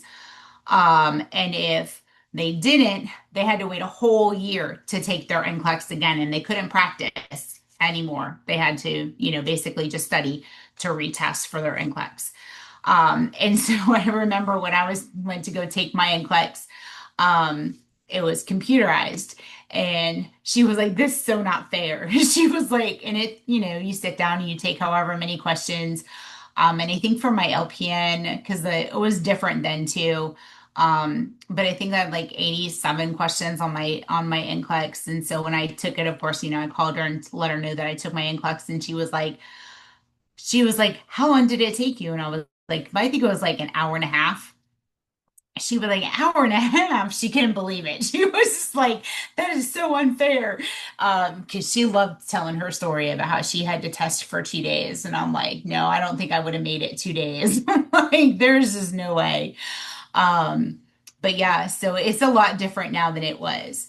Um, and we know that since COVID, we've had a huge issue with nursing and a variety of different reasons. I worked a COVID unit during COVID as well, and a lot of people left nursing as a result. It just put a huge strain on the healthcare workforce, which increased our nursing shortage. So we have a huge need to go out and replace, right, what was lost as a result. And we still have a nursing shortage that is still kind of coming as we get to the baby boomer generation as they get a little bit older and start to retire out of the nursing workforce. We're going to see a huge, another shortage again. So there's always going to be a need for nurses. And you've seen there's a shift. So when I first became an LPN, they were transitioning the LPNs out of the hospitals. And so because I was like, oh, I'm going to go work in a hospital, so excited. And then, like as literally like as we were in school, they were transitioning them out of the hospitals, which is how I ended up in long-term care. and I loved it. So I don't have any regrets with that. Um, and now you see that we're pulling LPNs back into the hospital now. So there's a lot more opportunities that are available for you guys as you transition into practice. So keep in mind that, it's ever changing, it's ever evolving. Things that LPNs couldn't do when I first became an LPN now have the opportunity to do. So I told you I have three of my four are nurses. And so different specialties. My oldest was an ER nurse. She loved the ER, and then she went into occupational health. And then my youngest daughter, she started in long-term care and then ended up going into OBGYN. And then when she had her son, she decided that, oh, I don't want to go back to work. I don't want to put him in daycare. And so she works from home. She is what is she? I think it's called like a care coach or something along those lines. Don't quote me on that title. But she is like a liaison between the provider and the patient, right? So she'll kind of like a case manager, but a little bit different. A health coach, that's what she does. Um, and so she'll call them and check up on them, like their blood pressure meds and their blood pressure and their diabetes and other like chronic conditions. And if they need anything from the provider, then she can, talk with the provider. So, she's able to do that and then still, have her kids at home. And since then, she's had another child. So now she has two. So lots of things have opened up, since not only with the nursing shortage, but the opportunities have grown. They've realized how valuable LPNs are for the nursing workforce. And so a lot of roles have evolved out of that. And I noticed too, like I did a little brief stint with an insurance company as what was I? I don't remember my title. Trying to remember what I did. I did authorizations and referrals, which at the time it was only for registered nurses. And usually they wanted like a BSN. So now I look and I see the different jobs and stuff. They're opening those roles to LPNs as well. So once you have a little bit of experience, those are some additional roles that you may be eligible for. Then we get into chapter 5. So chapter 5 is an overview of critical thinking. And I will share my screen again. And so this list here is the top 10 reasons to improve thinking. And so number 10 is things are not what they used to be or what they will be. And that is so true, right? Things that, like I was saying, things that I did back as a LPN are, it's different now. And it will continue to change and to evolve.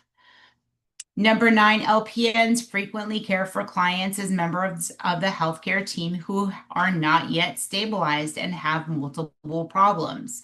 Okay, so we look at delegation in a couple weeks. When we talk about delegation, like LPRNs to LPNs and even LPNs to CNAs, we look at the delegation for stable clients. Okay. But this is something that, as going into the healthcare field, you may not just have stable clients. You may have some clients that, you need to make, you're going to be the ones helping to stabilize them. Number 8, more clients and their families are involved in healthcare decisions. And this is involved for a variety of reasons, but one, the amount of information that is available to people continues to grow. A lot more people have access to computers and information on the internet and other resources, so they have become much more involved in their care. LPNs must be able to move from one healthcare setting to another. So, variety of different skills, moving from one setting to another. The rapid change and information explosion requires LPNs to develop new learning and workplace skills. and healthcare is one of the fastest changing, I was going to say organizations, but it's always changing, whether it's medications, whether it's technology, the type of clients that you see. So you will always learn. Like you'll never stop learning. Even if you don't go back to school, you're always going to continue to learn. Clients, families, and insurance companies demand to see evidence of benefits, efficiency, and results of care given. So we've made a big push from quantity of care to quality of care. Um, it's not just, you can go into a patient's room 100 times a day, but if you're not providing the quality of care, that is what we're looking for. We're looking for results, or the insurance companies, the clients, the families are looking for the results. Today's progress often creates new problems that cannot be solved by old ways of thinking. Okay. And it's true, you know, things again that I did as a LPN or the experiences that I had as a LPN are a lot different than the experience of LPNs now. Okay. The old ways of thinking, aren't always the best ways to go. Um, some of the key topics, ethical and legal decisions involved in end of life decisions. Those are end of life decisions, and you can look at the news, and this goes back to things like patient assisted suicide and euthanasia, those types of issues. Questions regarding stem cell research, determining who is entitled to receive expensive medical care, right? So you have a 70-year-old and a 30-year-old, and they both come in with a similar diagnosis. Do they both get the same level of care, or do we prefer, do we give the higher level of care to the younger person versus the older person? So there's a lot of ethical and legal issues now that are stemming out of healthcare. Redesigning care delivery and education programs is useless if students and nurses do not have the thinking skills required to deal with today's world. So, just like everything else, educational programs have to be able to keep up with the changes that are occurring within the healthcare environment, and making sure that students as well as nurses are developing those critical thinking and clinical reasoning skills so that you can go out there and take care of your patients and provide that quality care.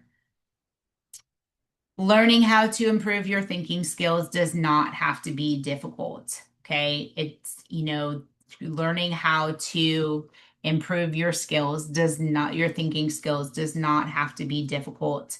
There's a variety of everybody learns differently, everybody studies differently, and you have to determine what is best for you.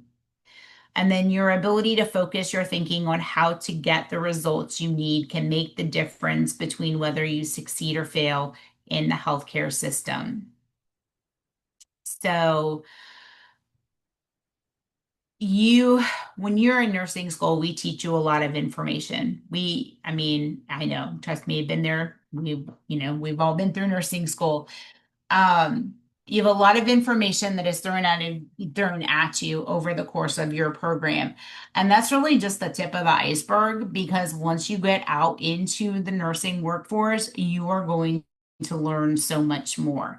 We just give you the basic information that you need, the basic competencies, so that when you go out into nursing, you can develop those skills even more. So you'll never, like I said, you're never going to stop learning. It doesn't matter if you go back to school or not. You are never going to stop learning. You're going to learn every day. You're going to learn from other nurses. You're going to learn from your patients. And so critical thinking is a lifelong journey. It is something that you will continue to develop as you go through your nursing career.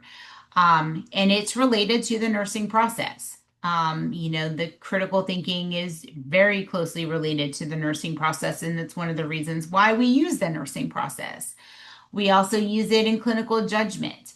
And so, as an LPN, you are expected to be an active learner as well as a critical thinker.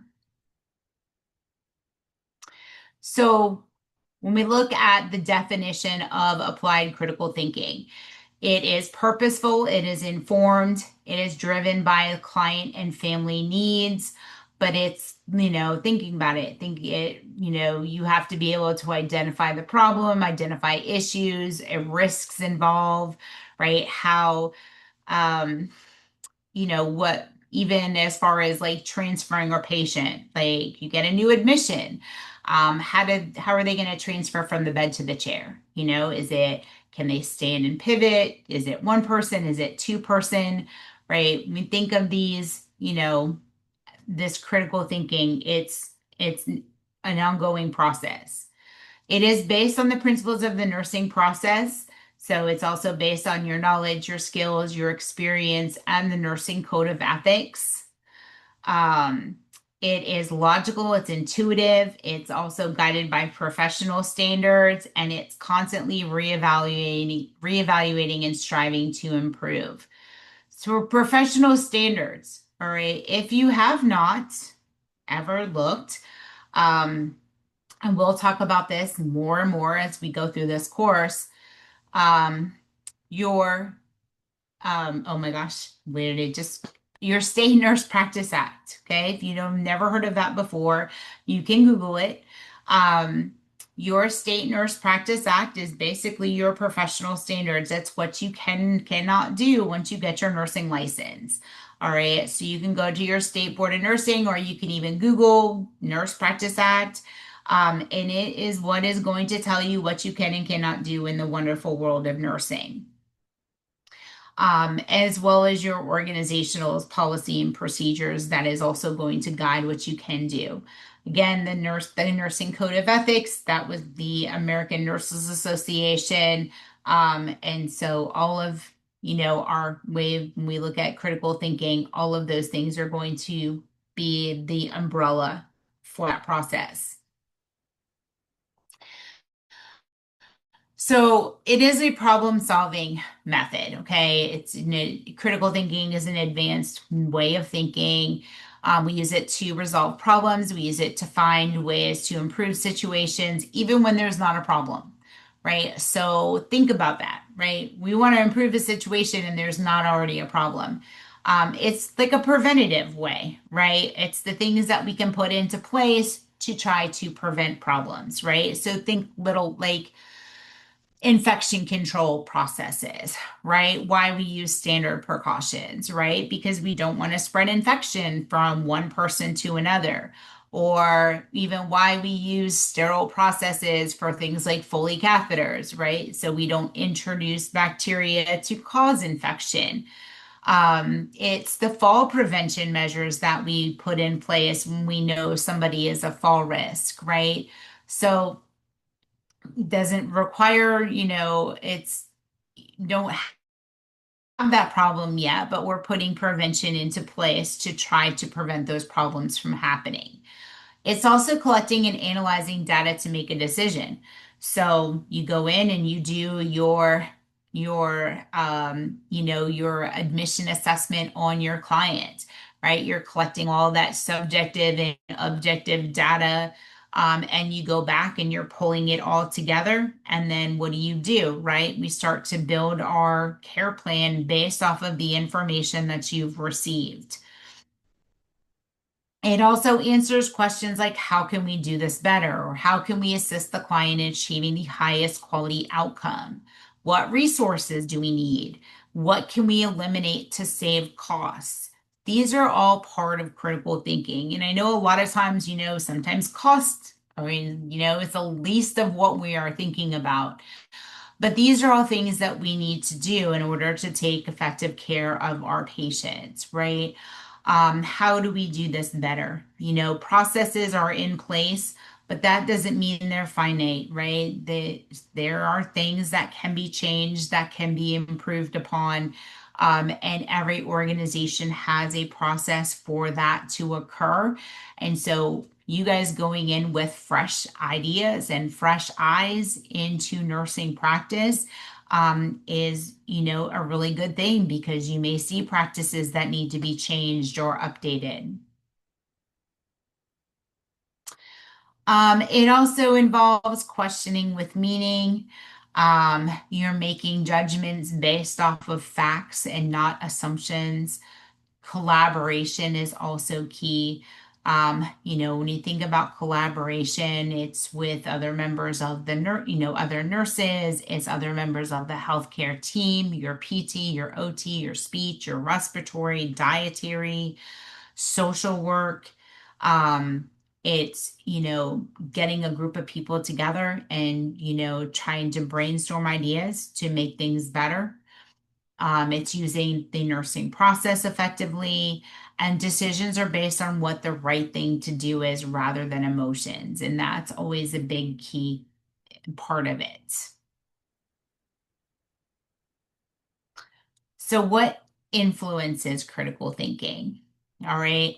So, culture. How do you think culture affects critical thinking? It's always a good question. I love this question. How do you think culture affects critical thinking? Male and female interactions. Okay, male and female interactions. Okay, I will go with that. Absolutely.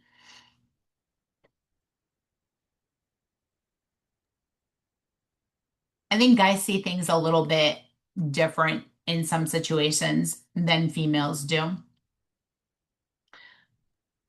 What about um think about cultures, okay? So there's, I mean, how many different cultures out there, right? There's lots, but some cultures are very, what's the word I'm looking for?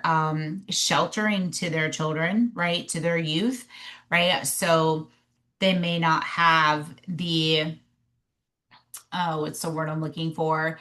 Um, they've not maybe not had to make a whole lot of choices throughout their life, right? And so going to school to be a nurse may be difficult, right? Because now they're having to make decisions, right? May not feel comfortable with that.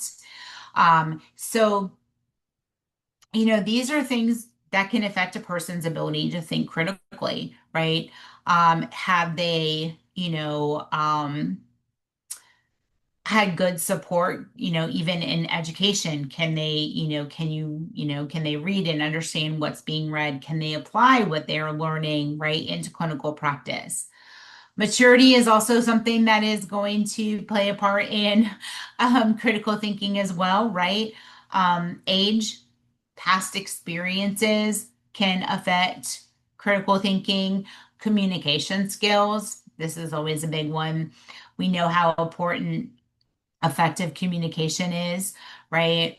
And so, being aware of the messages that you're sending verbally, non-verbally, even in writing, the ability to use the nursing process and the problem solving process. This is another one. Be really comfortable with that nursing process. You always have to sit there and try to think of like nursing diagnoses, but as you're assessing your patients, right, you're thinking and you're identifying, right, issues with your patients, and you can identify interventions, right, that can help them.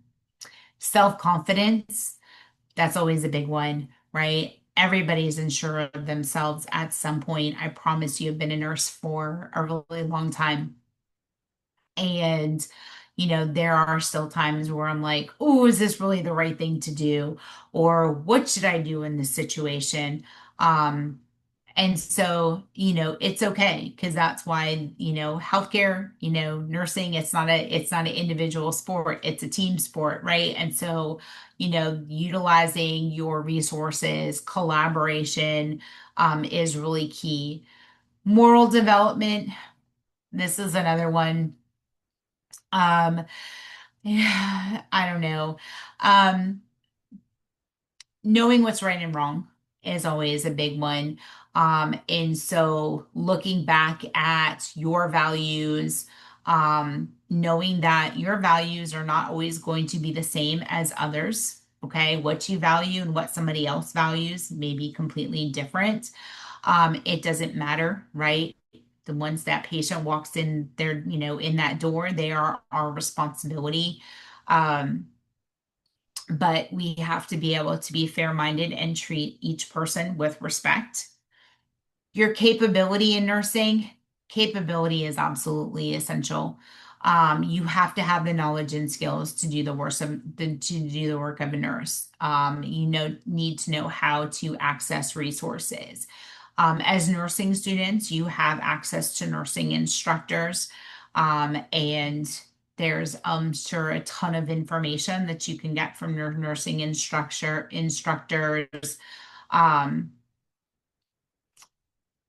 you also, even when you get out into the nursing workforce, um, finding a mentor, having a preceptor, is essential as well. They will help you and guide you as you make that transition from student to nurse.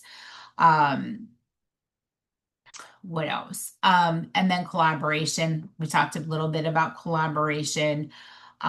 You, it's it's so important, especially where I work. So when I work in I work in long-term care. I work rehab. So I do skilled care. I don't work with not often do I work with long-term care residents, but a lot of what would do would collaborate with speech therapy, occupational, respiratory, physical therapy, social work, right? Because the goal is to get them in, rehab them, right? Get their strength, whatever skills that they need so that they can return back to the community and to their homes. So a lot of collaboration, right? Even with social work, making sure that maybe they can't go home, maybe they need to go to an assisted living or another type of facility. So it's collaboration is key. And then, like I said, mentors, finding a good mentor. um Whether it's somebody you already know, it's a nursing instructor, it's somebody that is going to guide you as you transition to practice is key. And so they can help you with not just the transition, but help you identify priorities, how to even plan out your day, depending on where you work, right? How do you get it all done within your prescribed shift, right? Whether it's 8 hours or 10 hours, those mentors can be very beneficial to you. More than other things too, when we look at critical thinking and your NCLEX. So there are cognitive levels that you're going to see on your NCLEX, okay? There's knowledge. So knowledge is recall and repeat what you've memorized, right? So what is that? That is, that normal potassium levels are, 3.5 to 5 milliequivalents per liter, right? That's a knowledge. That's the basic, okay? Um, it's the lowest level of learning. Comprehension is the ability to basically understand information, recall it, and then provide examples of that information. All right. So it's the lowest level of understanding, right? And so this is just being able to repeat something in your own words, right? So you read something, and you can describe it back in your own words. Application is being able to apply what we use or what we learned in new situations. Okay, so you're taking the information that you're learning in your clinical, or not in your clinical, in your like med surg class, and then going into clinical and applying that knowledge to your patients, right? So this also involves being able to prioritize, what needs to be done first, right? And it is a higher level of understanding. Analysis then is the ability to break down complex parts and relate those parts to the big picture. So again, this is also organizing and prioritizing. Um, so like, you've got three patients and you get your report on three patients, which one of those three patients do you need to go see first, which is the more important, the most important, or the most unstable. It is a analysis is a higher level of application, right? So when you look at NCLEX, these are some of the questions, these are some of the types of questions that you are going to get on your NCLEX. I'm going to show you something in a minute after we get through this. So comprehension, application, and analysis are what employers expect of an LPN of the job. The instructors also expect, right, this level of competence in the clinical area as you prepare to transition into practice. And you guys, as future LPNs, you're going to be responsible for a lot of the judgments and decisions that are made in healthcare. For example, in long-term care, it's mostly LPNs that are running the show, right? The RNs are the DON, maybe a supervisor, but like at the facility that I'm at, one of the assistant directors is an LPN. And so you have to be, you have to be able to make those really quick decisions on your feet. And again, a newly licensed LPN is increasingly required to make more complex decisions about clients because we don't have control over, the types of clients that we see, right? Whatever walks through the door, that's kind of what we, have to take care of. So you have to be ready, like as soon as you graduate. And depending on where you work, right, is going to determine, how much of an orientation that you get. All right, so here, so let's put it to work, right? So we have Jane Harris. She is 58 years old. Uh, excuse me, she weighs 92 kilograms. She is 162 centimeters tall. She has a BMI of 35.1. Her chief complaint is I've been feeling very tired, thirsty, and I go to the bathroom a lot. She has a history of hypertension. She has a family history of diabetes in her mom. She is taking lisinopril 10 milligrams daily. Her vital signs, her temp was 98.6, her heart rate was 88, blood pressure 146 over 90, respirations 18, and her O2 saturation was 98%. So I feel tired, thirsty, and I go to the bathroom a lot. Her glucose. So her fasting glucose was 178 milligrams per deciliter. Her hemoglobin A1C was 8.2, total cholesterol 210, LDL 130, HDL 38, triglycerides 220, creatinine 0.9, GFR 88, and microalbumin was 40. So just looking at her lab results, I'm going to go back to the previous slide for a second. She has been feeling tired, thirsty, and go to the bathroom a lot. Okay, that's some keys. She has hypertension and she has a family history of diabetes. So just looking at these lab results, what do we see? She might be diabetic. She might be diabetic, right? Got a fasting glucose of 178. That's pretty high, right? Considering normal range of 70 to 99. Look at this hemoglobin A1C. What do we know about the hemoglobin A1C? It's an average of every 3 months. You should be at least a 6.5. Yep. So at 8.2, that's a pretty high average, right? If it's an average of the last 3 months, and we can see her triglycerides and her what do you call it? Her cholesterol and everything is also a little bit high, right? So, all right. So let's see.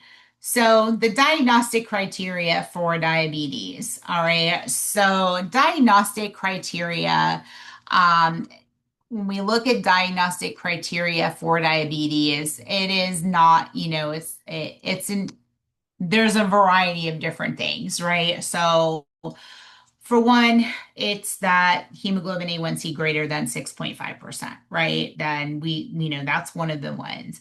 A fasting plasma glucose greater than 126 milligrams per deciliter. So she meets both of those right now, right? Um, the other one would be the oral glucose tolerance test, which is, the 2 hour test with a greater than 200 deciliter or milligrams per deciliter. And then the random glucose of greater than 200 with, right, the associated symptoms, right, of the polyuria, polyphagia, polydipsia. And so, yep, so that's the remember, right? The remember part of that was, right, we knew what the diagnostic criteria was. Understanding was looking at those lab results and explaining why she is likely a diabetic. So now, application. So, what initial management steps would we implement for Miss Harris? What are some things that we would implement for her? Dietary needs. Absolutely. Right. And have a nice conversation about what her new diet is going to look like. Absolutely. What else? Maybe Ex- start farming. Okay. Some medication. Okay. Exercise. Exercise too. Because let's go back, right? What was it? She has a BMI of 35.1, right? So exercise is definitely going to be on that list, along with the diet.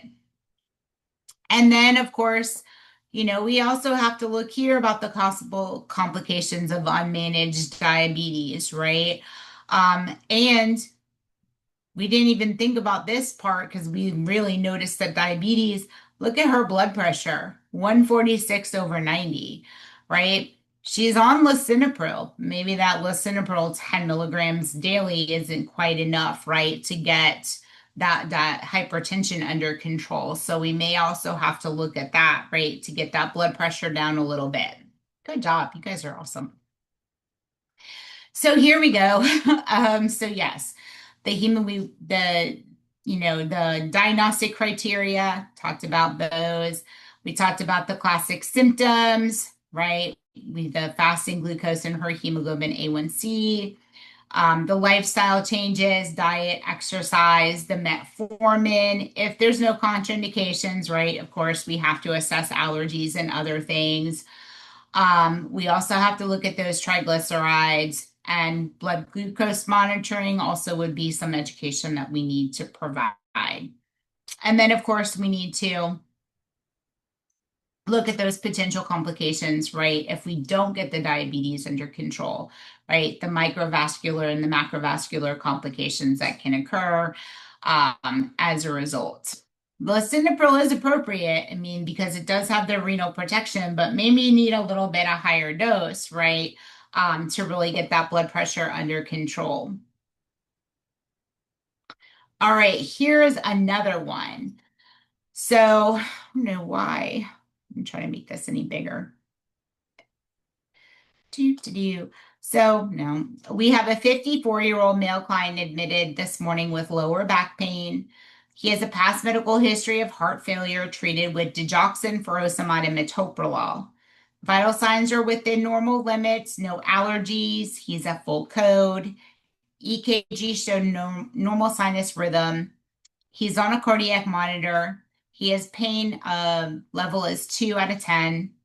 They drew labs for CBC and CMP. And we had a critical lab value called to the nurse, which was a potassium of 3.2. All other labs are within normal limits. So the LPN calls the physician with the critical lab value. What orders does the LPN anticipate receiving and why? So we have a patient that was admitted with lower back pain. He has a past medical history of heart failure treated with digoxin, furosemide, and metoprolol. Now we have a critical potassium of 3.2. So is 3.2 high or low? No. Low. Very good. Low. What do we know about digoxin and furosemide? They're diuretics. Okay, furosemide is a diuretic, absolutely. What is so important to remember about furosemide? It's non-sparing. Yeah. Right, it's non-potassium sparing, so they're gonna lose potassium, right? So that's probably why the potassium level is so low. What do we know about using furosemide and digoxin together? It's toxic, right? Okay, why?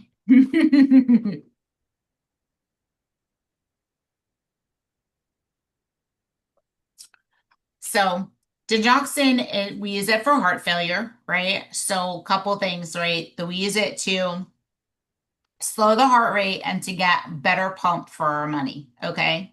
Basically. All right.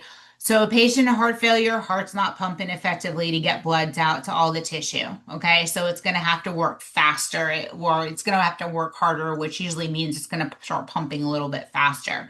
So we're getting like 20 yucky pumps, okay?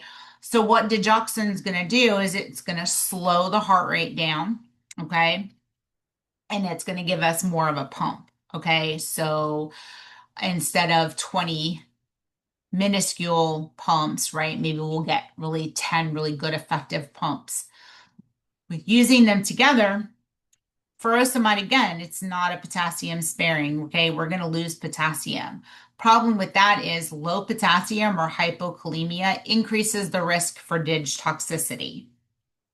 Okay, so we have to be really careful with using digoxin and furosemide together because they can be toxic, as Chimisha was saying.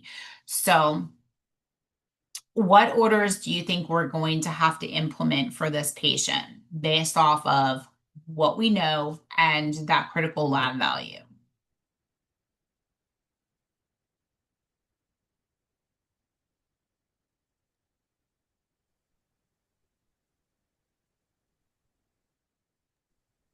Would we possible look at the DIG levels in the blood and then maybe also prescribe potassium? Yeah, so we're going to have to do potassium supplementation, right? Because we need to get that potassium up because we know that the risks for with that low potassium, right? He can run dysrhythmias, right? Because, his heart can stop. So absolutely. So we're going to do potassium supplement, right? We're going to treat that hypokalemia. We could also look at, discontinuing the furosemide, maybe using a potassium sparing diuretic like, spironolactone instead.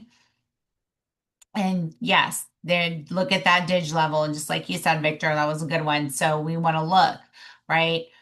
Is there, are they experiencing any toxicity related to that hypokalemia? Because like I said, um, that hypokalemia is going to potentially lead to dig toxicity.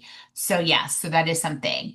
Dig toxicity, when we look at some of the symptoms of, dig toxicity, you know, GI distress, sometimes headache, confusion, and, they may see some halos around their lights or halos around lights would be indicative of dig toxicity as well.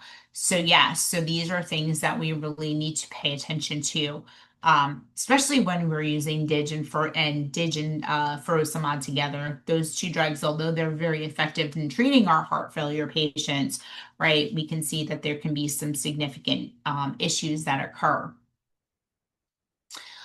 Before we do chapter 12, there's only a few slides for chapter 12. I want to show you guys something. And it won't I won't take a lot of time on this, but I do want to show you this. So this is something that all of you should know, or all of you should look at some point prior to taking your NCLEX. All right, so this is your NCLEX test plan. You can go to nclex.com, or you can go to the NCSBN website and you can see that this is available to you. Oops. Everybody in the world has access to this, but this is kind of like your study guide for the NCLEX. Okay. And it's 54 pages long, and I'm not going to go through the whole thing. I'm going to show you what is right here. This is the nice little table of contents, okay? So it'll give you background of the information, background of the NCLEX, but it's going to give you a lot of information about it, okay? And it kind of breaks it down for you. All right. So if I was like, when I was looking at the different, when you're looking at the knowledge and the other types of questions. Okay, they use Bloom's taxonomy to set up these domains for, but it also will show you how the information is distributed.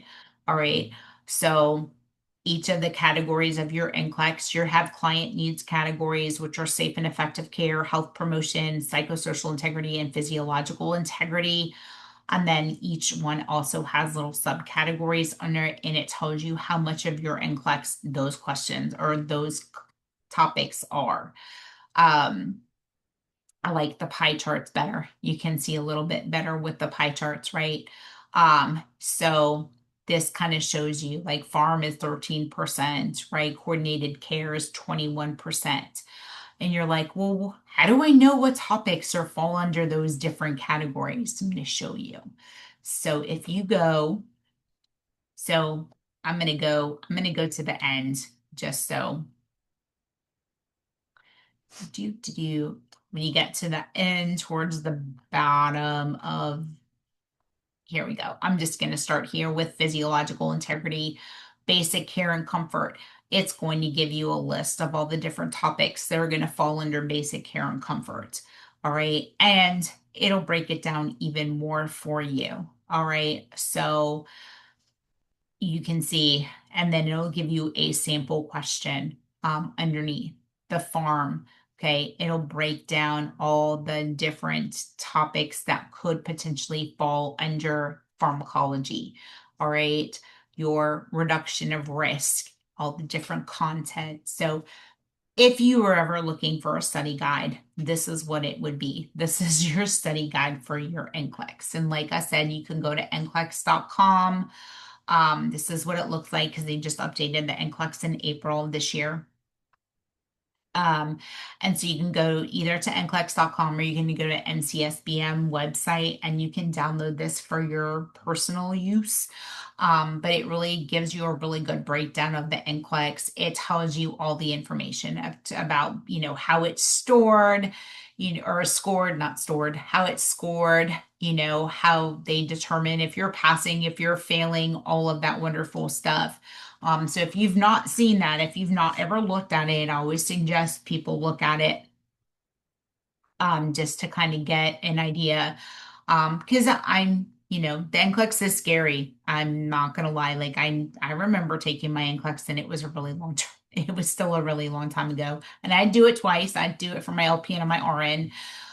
But that's always a good resource to have. So you have that, know that you do have somewhat of a study guide for your NCLEX. It'll help you identify topics for you. And then as you go through your NCLEX prep within your courses, you can kind of be able to identify some of your weaker areas, right? And those are, what is it, Compass, right? That you guys are using. That will help you identify some of your weaker areas so you know exactly what you need to study and focus on in order to study for your NCLEX. All right, and then the last little bit is going to be chapter 12, which is the nursing process. And I know everybody has heard of the nursing process before. And so the nursing process was established by the American Nurses Association. It's a 5-step process. It's a problem-solving format. It's just an organized way that we can identify and respond to client needs within our scope of practice. It's also a really good way for us to communicate with other nurses as well as caregivers. So when we look at the nursing process from the LPN scope of practice, all right, so assessment, diagnosis, plan, intervene, and evaluate. All right. So your assessment is you're gathering your data, right? That is you're going in, you're meeting your patient, you're doing your data collection, and get all that wonderful information. Then the nursing diagnoses are done by the registered nurse. The planning is done in collaboration with the RN. The interventions or the implementation, those are the care that we are going to provide with our clients to help them meet their goals. And then the evaluation is done by the RN to determine if they meet their goals. So what's different? Okay. So when we look at the differences between the roles of an RN and LPN when it comes to the nursing process, the RN can function independently in all 5 steps of the nursing process. So they can do assessment, diagnose, plan, implement, and evaluate. LPNs have an independent role in data collection and implementation. All right. So you guys can go in and do that data collection. You can implement those interventions. But the diagnosis, the planning, and the evaluation are done dependently, meaning that the RN is the one that is really going to do that, but we are going to provide feedback as LPNs. So RNs function independently in all 5 steps of the nursing process. The LPN is independent with your assessment and your implementation, but dependent in the diagnosis, the planning, and the evaluation. Okay, so that is the big difference between the roles of the LPN and the RN when it comes to the nursing process. So we gather data. That is our data collection. We get subjective and objective information. Remember, your subjective information is what our patient is telling us, right? I have a headache, my big toe hurts. I feel nauseated, right? I'm anxious, whatever it is. Okay. It is what they are telling us. Our that objective data is, or your subjective data could be also, you can think of that as symptoms, right? Things that the patient is telling you that they're experiencing. Whereas objective data, these are signs, okay? These are the things that we can use our senses to determine, right? So see, touch, feel, smell, hear. It's also things like height and weight and lab results and radiology reports. It's height, weight, did I already say that? Vital signs, all of those things, right? Things that we can quantify. We always want to verify the information. All right. And so when you look at verifying data, question any information that is not a match. We also want to compare data. If we get some, we know if we look and something doesn't match, we can ask for assistance. We can even ask maybe the patient, or we can ask family members or other nurses. But anything that doesn't match or doesn't seem congruent, right? We always want to make sure that we're verifying that data. Then we always want to make sure that we're communicating that information to the appropriate team members. And that's one of the big things. Communication is key. And then making sure that we document.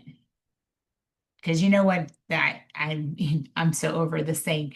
But if it wasn't documented, it wasn't done, right? So make sure that when you are getting your information and you're assessing your patients and you're getting that data, that we are verifying, making sure that it's accurate. And then we want to make sure that we're documenting and communicating that information appropriately to the appropriate people so that the resources can be put into motion. Barriers to data collection. So time is always going to be one of the biggest barriers that we have when it comes to collecting data and spending the time that we need with our clients. Cultural differences can be a big part of it. Whether it's, you know, language, um, variety of different cultural differences, poor skills in data collection. This is a hard one. And I'm going to tell you, developing a system to do your head to toe assessment and your interview is key and essential. So making sure that, you know, checklists are great. I love checklists. You know, you find a good checklist. I am all for a good checklist. Because that helps you to make sure that you cover everything and you don't have to keep going back and forth. And I've done it even as long as I've been a nurse. I've been like, oh man, I forgot to do this. And I'll be like, okay, I'm gonna come back in and bother you one more time, and then we're like, let's talk about this thing.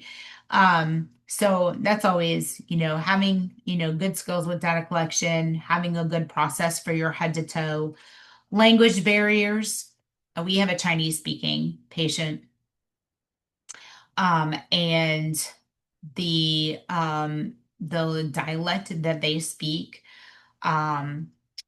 is not readily available through the translator. So there's like a huge delay. Like we have to call and like wait for them to find a translator and then call us back to translate, which, you know, can be an issue there. So thinking about those things, distractions are always going to be a big barrier. Personal bias. And this is another one. You know, we think of you know, labeling people before, you know, like, oh, they're drug seeking or there's nothing wrong with them. They're exaggerating their symptoms, right? We have to be careful about doing that as well. Remember, only the RN can develop the nursing diagnoses, the goals, the interventions, and the plans of care. And you're going to collaborate with with the RN when we look at goals. Setting goals are important for our clients. All right, so we're going to take all that data, you know, that we collected during our assessment process, and we're going to go into the process. And we always write goals for our patients. Goals need to be realistic. Okay, so they need to be attainable based on their, you know, condition as well as their desire, because you have to remember the patient has to want to do this stuff too, right? And so um, you know, if I have a patient that just had, you know, a hip replacement, they're gonna be like, you know, running a mile the next day, right? They have to be realistic. They have to be measurable. And so, you know, how else are we going to determine if they actually met them, you know, met that goal? So, you know, patient will work, you know, 20 feet, you know, with, you know, walker on, you know, day 2 post-op, whatever, right? So realistic, attainable, realistic, measurable, and time referenced, right? So, you know, by day 2 post-op, right, they're going to be walking 20 feet. So again, goal is realistic, measurable, and time referenced. So they have to have all 3 parts. The nursing diagnoses. How many of y'all love writing nursing diagnoses? Aren't they just like awesome? I feel you though. I remember that from nursing school. I'm like, oh no, not another care plan. So this is just an example of a nursing diagnosis, a problem, and an outcome. All right, so the nursing diagnosis is altered nutrition, eating less than the body needs. The problem is they're only eating 5% of each meal, related to loss of appetite and weakness. The outcome, the client will eat 1,500 calories of ground foods and drink 2,000 mLs of liquids each 24-hour period by day 10, right? So it's measurable, it's attainable, right? It's realistic. And so the interventions that we'll put into place, they'll have 6 small ground meals at 8, 10, noon, 2, 4, and 6. We'll put them in a chair. They'll encourage self-feeding, assist if only if needed. Then we'll offer fluids, 240 mLs at 6, 9, 11, 1, 3, 5, 7, and 9, and vary choices based on patient preferences. So he likes Jello, ice cream, 7-Up, chocolate milk, and pineapple juice. He also drinks herbal teas with meals. And so we got all that. All right. And so here we go. Oops. So by day 10, he was eating 1,500 calories in grand meals and 1,600 mLs of fluids in that 24-hour period. So we got him to eat the food. We did not quite get to the fluids, right? So we need to go back and reevaluate how we're providing those fluids to get them, to increase his fluids, right? So that's part of that nursing process. It's ever changing, it's ever, we're always going back and we're reevaluating to make sure to see what we can do to get better. And there's 2 slides left, but I can cover those 2 slides next week. That's not a big problem. But all right, because I don't want to keep you any later. Does anybody have any questions? The rest of the time won't go like this. The orientation takes up a big chunk, so a little bit more time spent on the other stuff. But does anybody have any questions for me? I know a lot of information for day 1, but I'm looking forward to it for the next 12 weeks. So we're gonna have some really good conversations and lots of stuff. Got lots of practice questions and other things to help you prepare. But if you guys don't have any questions, you are free to go. Have a wonderful week, and I will see you next week.